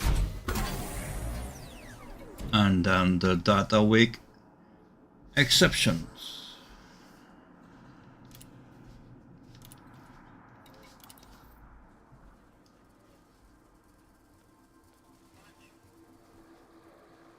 That is actually a ship that I am missing is the Cobra MK4. Yeah, it's the pre-Odyssey. No, the pre-order Odyssey gift. But I was too late for that. I joined Elite too late to get that. So, what do we have the most? I think it's still this one here. 5 might be enough, but it's not certain. Let's give it a try.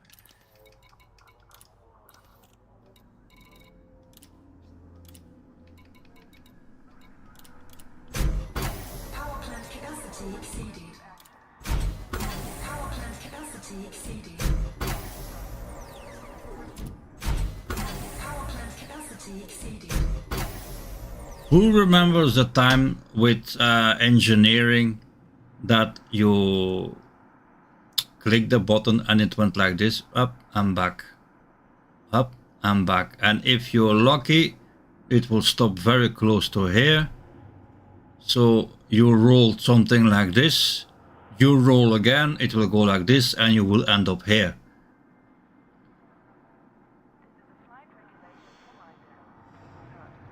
So that's why they call it God rolls. If you end up completely full.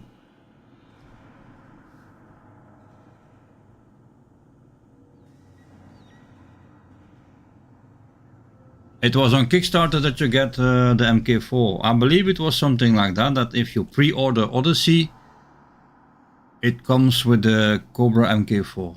Something like that. So we need like one more. 1 or 2 more.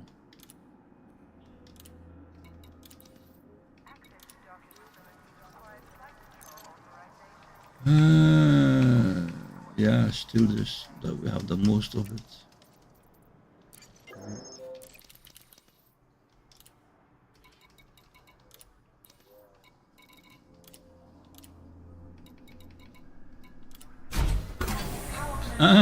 Come on, and that should close it. Yeah. And now we just need to put the experimental effect, but that gives us a speed of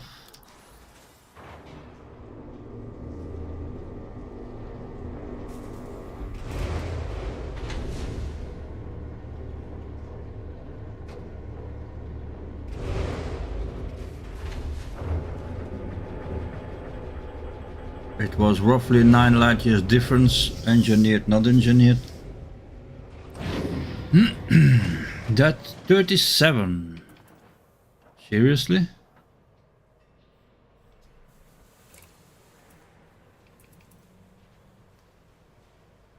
37. That is still 4 light years difference.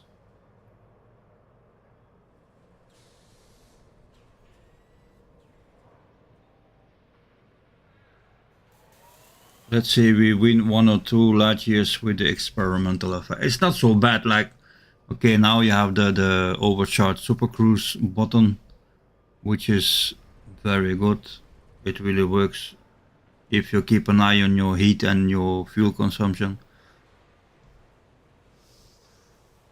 The mass manager, you can only apply those at the engineer. Like the experimental effects, you can only apply them at the engineer. You don't have the blueprint for that.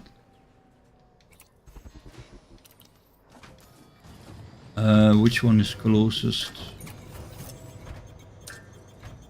of Shields online. those who does it? Hull, engine, thrusters, Palin. 41 large. Really? But engines and thrusters. Hold on. Frame shift drive. First here, 108. And that is the wife singing in the background. I'm gonna go and give her a slap. Hold on.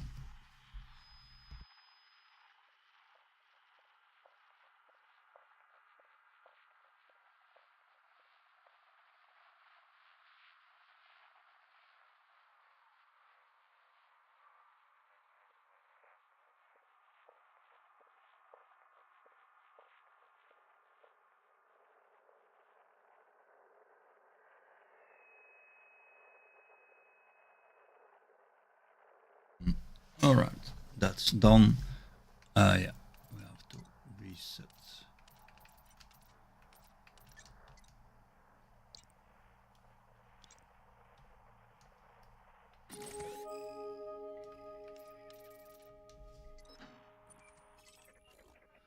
I never use garden stuff. It's heating up the ship and it's not compared to engineering itself is not really advantage. Weapons, however, that might be good for targoids, not for... we do have a fuel scoop. With that messing around, yeah.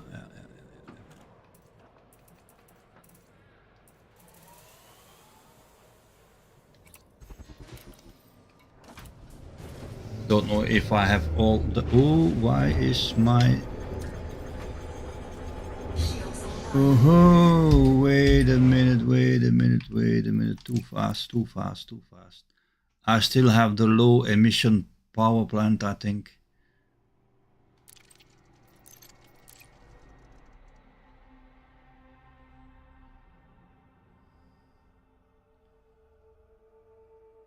If you put a Guardian power plant, Guardian power distributor, all that, your heat is...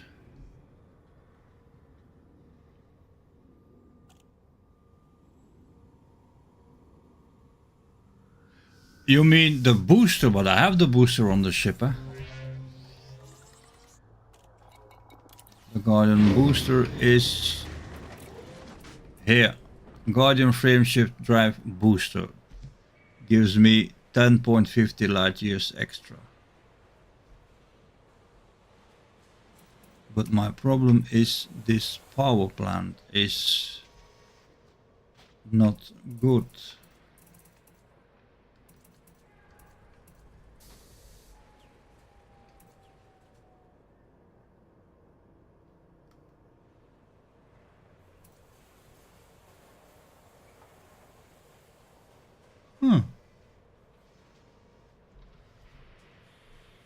Yeah, I am the engineer. Yeah, right, idiot.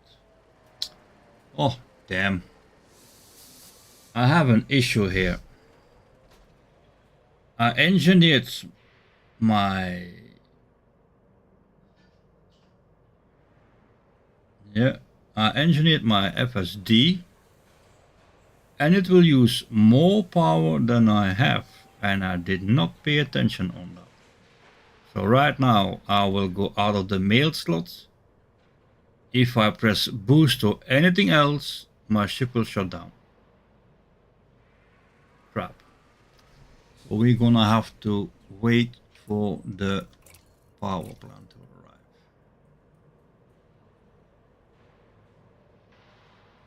See, that's what I'm saying. Those pre-order ships are all A-rated. In this case, an A-rated power plant will cost you 37 million credits. Power priorities does not work if you go over the first line, retracted. That means when you just fly out of the mail slot, your ship will not function. If it's only this one here, then you can start doing power management, but not with this one here. You're using more power just to maintain your ship, so that's not gonna fly.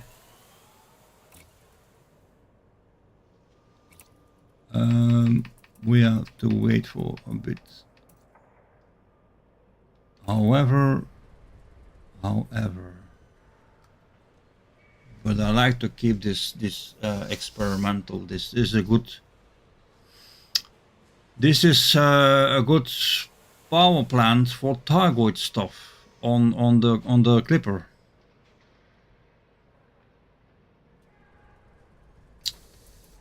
Yeah, if I remove one weapon, I will not go over the recommended. Yeah, that is correct. Store. And we are good to go. We are not good to go.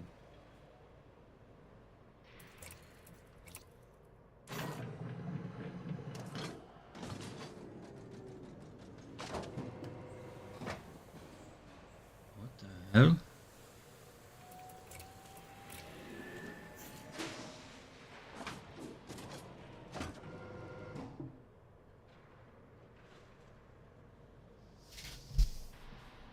Beats me, what the hell is going on here?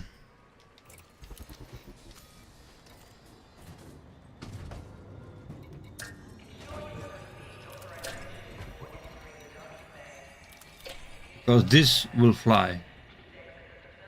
69%, this will fly.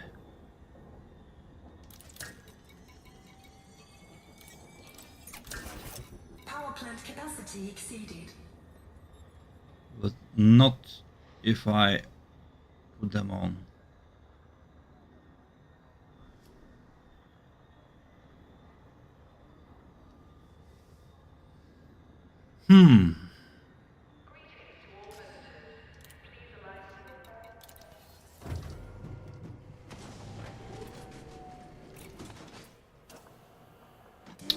And now I'm full on you see? Jesus. We need more space.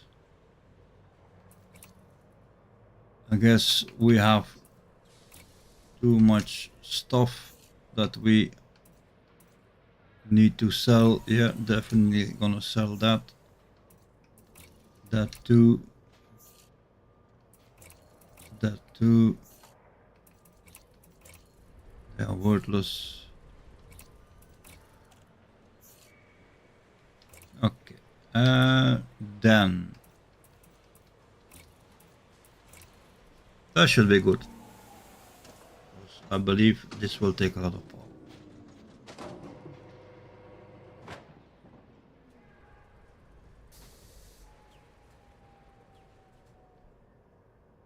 I give up.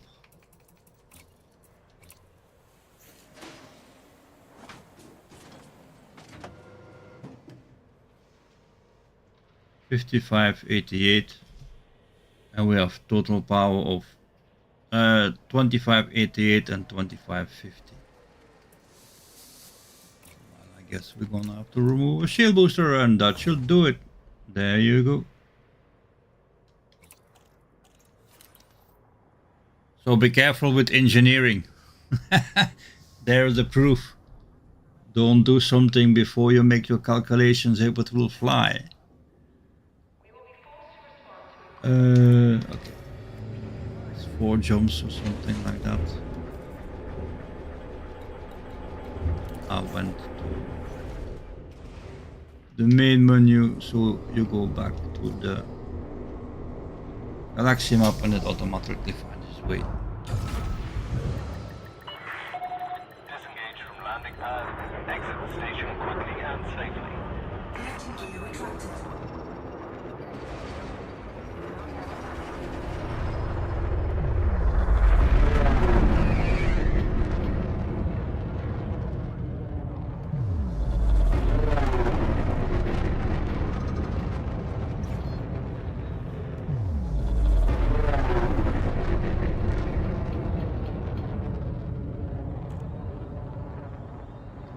Frameshift drive Clear of the charging. station. We hope to see you again, Commander.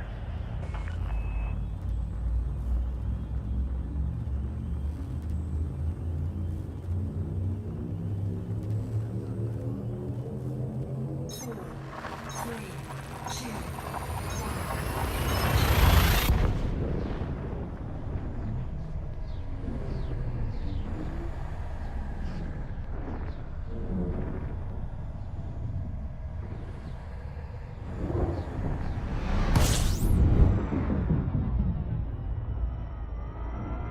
warning. Frameshift drive activated beyond safety limits. Fuel scope disengaged.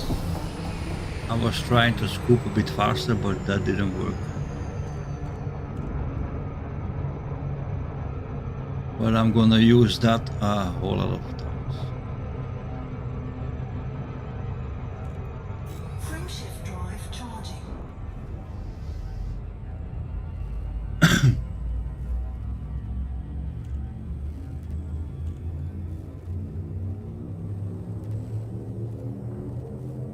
Four, three, two,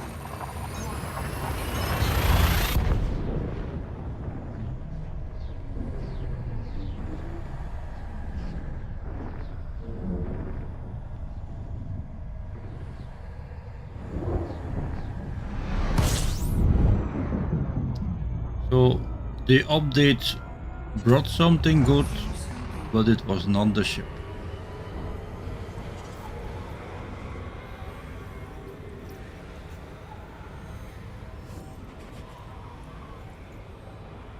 fuel scoping complete. Frameshift drive charging.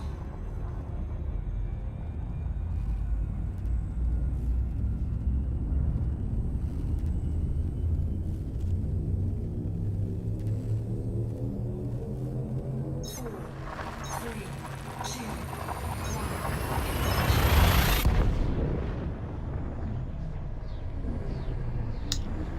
I'm gonna go to the engineer to see if I can apply the experimental effect, if I have the materials for it, but we're gonna stop there. It's past 11 already. fuel scoping.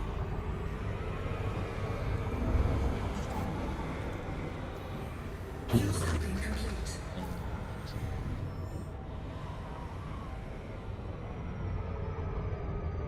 And that's what I'm saying. A few years ago, you will arrive here, new commander with your brand new ship, want the engineer, and yepla, they will pull you out of super cruise, 3 or 4 shots, and you have a rebuy screen, and you don't even know what happened.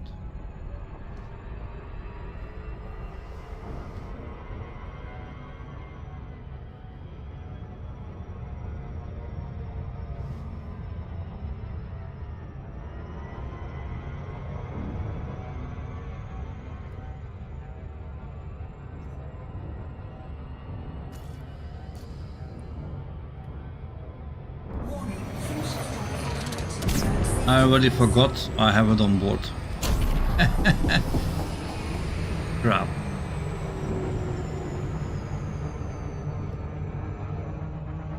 But timing is gonna be everything with this thing.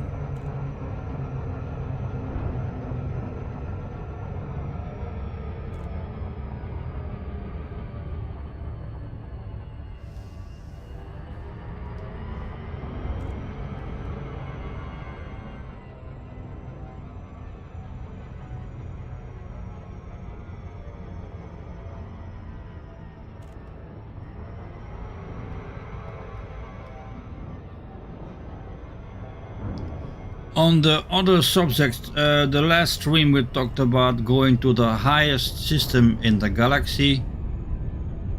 Reach something something, the name, I can't remember the name. That will be something.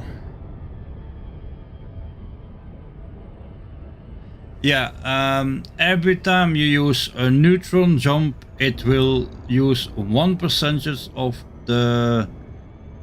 of your frameshift drive.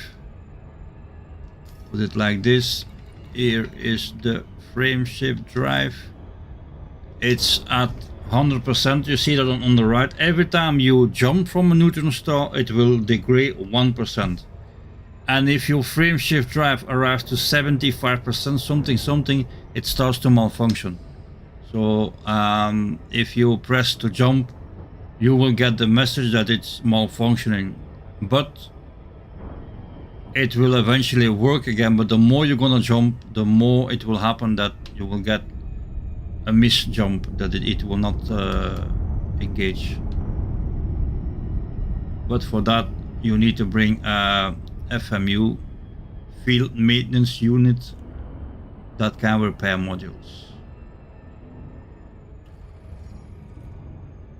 So to go to the highest system in the galaxy, we are going really fast.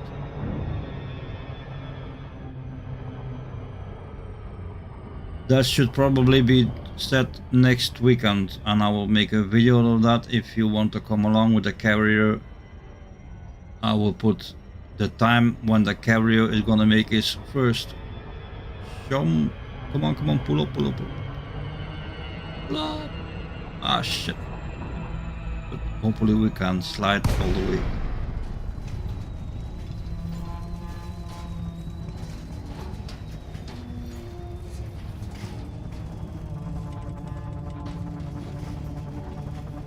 When you boost, no, it doesn't. Well, I just used it and it's still at 100%.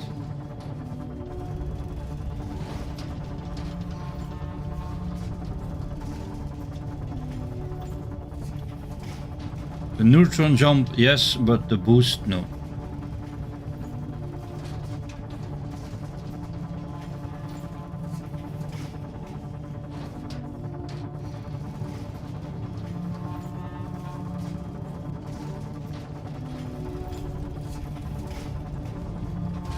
That is a very long glide.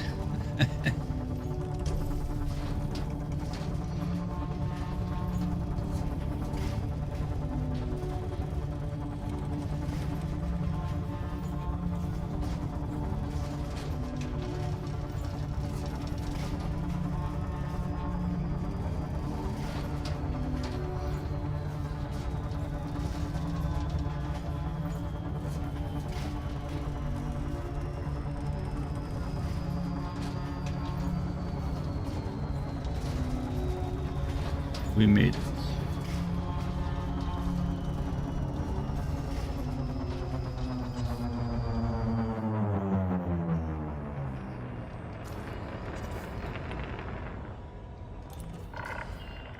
LAC Delta Romeo Alpha commencing automated flight control routine. Please observe docking protocols. Access granted. Proceed to landing pad 07. It's gonna be on the back of that thing, I guess. Yeah.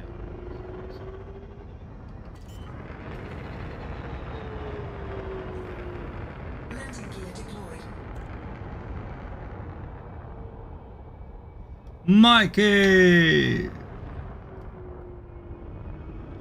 Always right on time to be too late. Somebody must.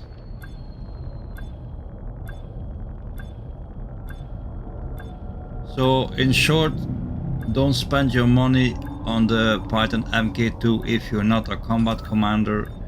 That ship is nothing else than that.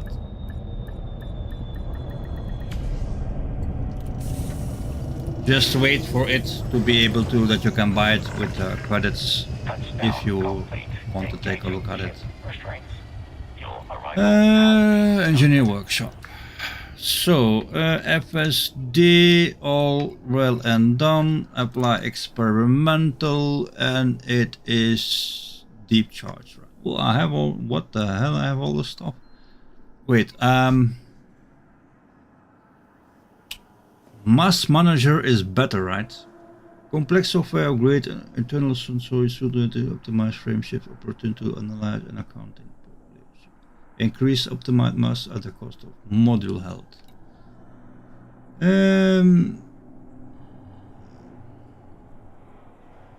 Allowing larger jumps at the cost of increased power draw.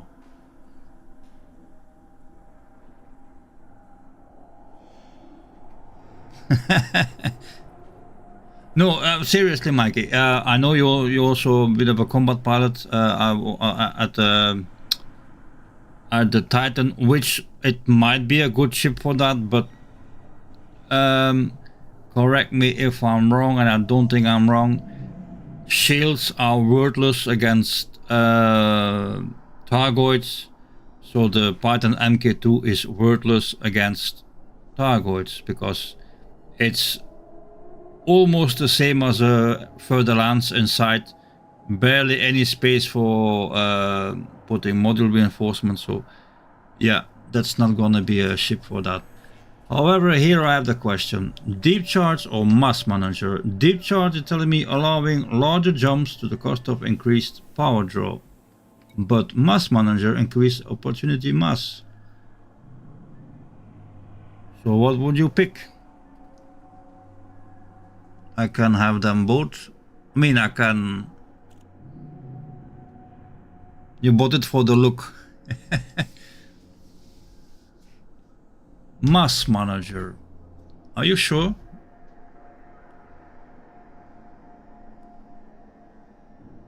Plus 4%, plus 10%.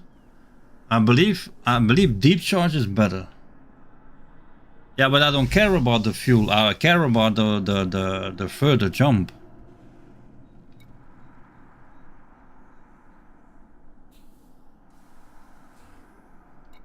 But here it clearly states that allowing larger jumps at a cost, but that is not a problem due to the fact we already take care of that.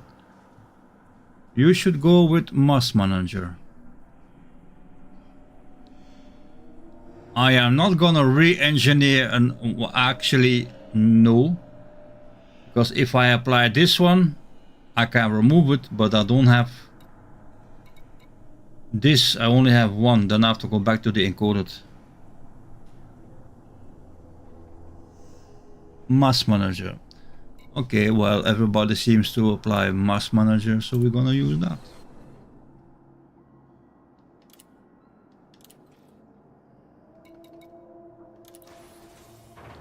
We actually, while I'm recording the stream, I can watch it later. 37 something. So let's see what we end up with.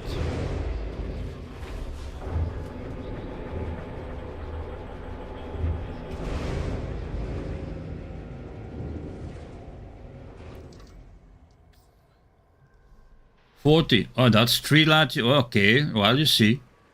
40 light years, and I have the overcharged super crew, so this one is happy.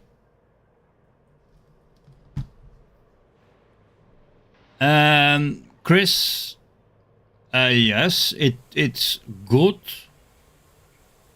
but you will have to start engineering it. It doesn't matter what ship, either you buy it in the shop here with credits, or you buy it from the Frontier shop.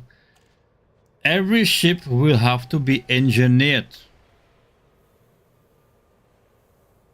So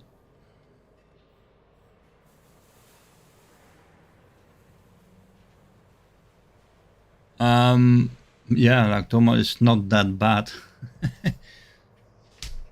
It's A-rated. A chieftain, I believe a chieftain is something like 30 million credits if you buy it in the shop here. So if you want a ship, it will cost you 30 million, but to A-rate that ship, it costs the double of the price. So if you're a new commander, but you already know AX is what I want to do, I like to fight aliens, then I would suggest to buy that ship. It will give you a jump start in that direction.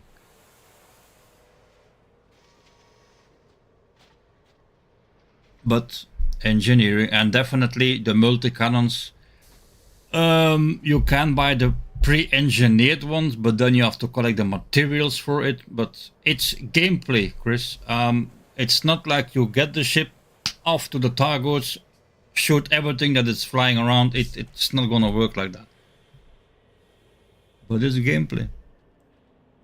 Anyway, I am not so pleased that I spent 9 or 10 euro on a ship I will probably never gonna use.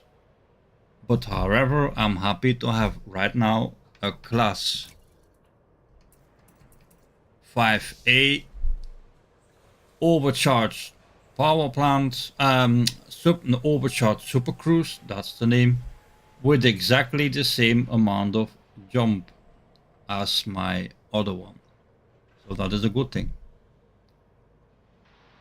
Yay for that.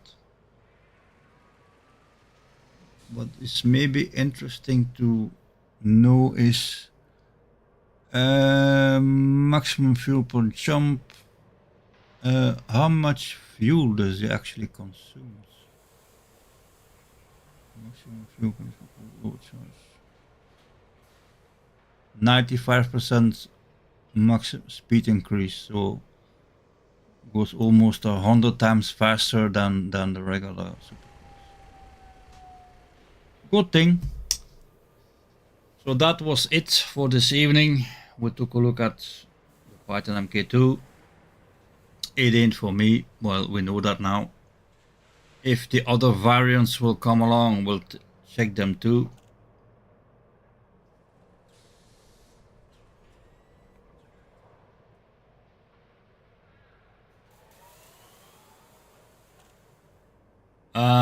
Chieftain, yeah, very capable ship.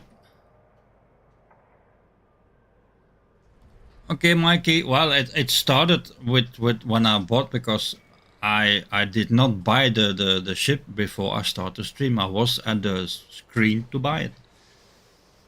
So yeah, thank you all for watching, and it was a pleasant stream communicating with you guys. I really appreciate that. And I will see you in the next video. Thank you for watching. Bye.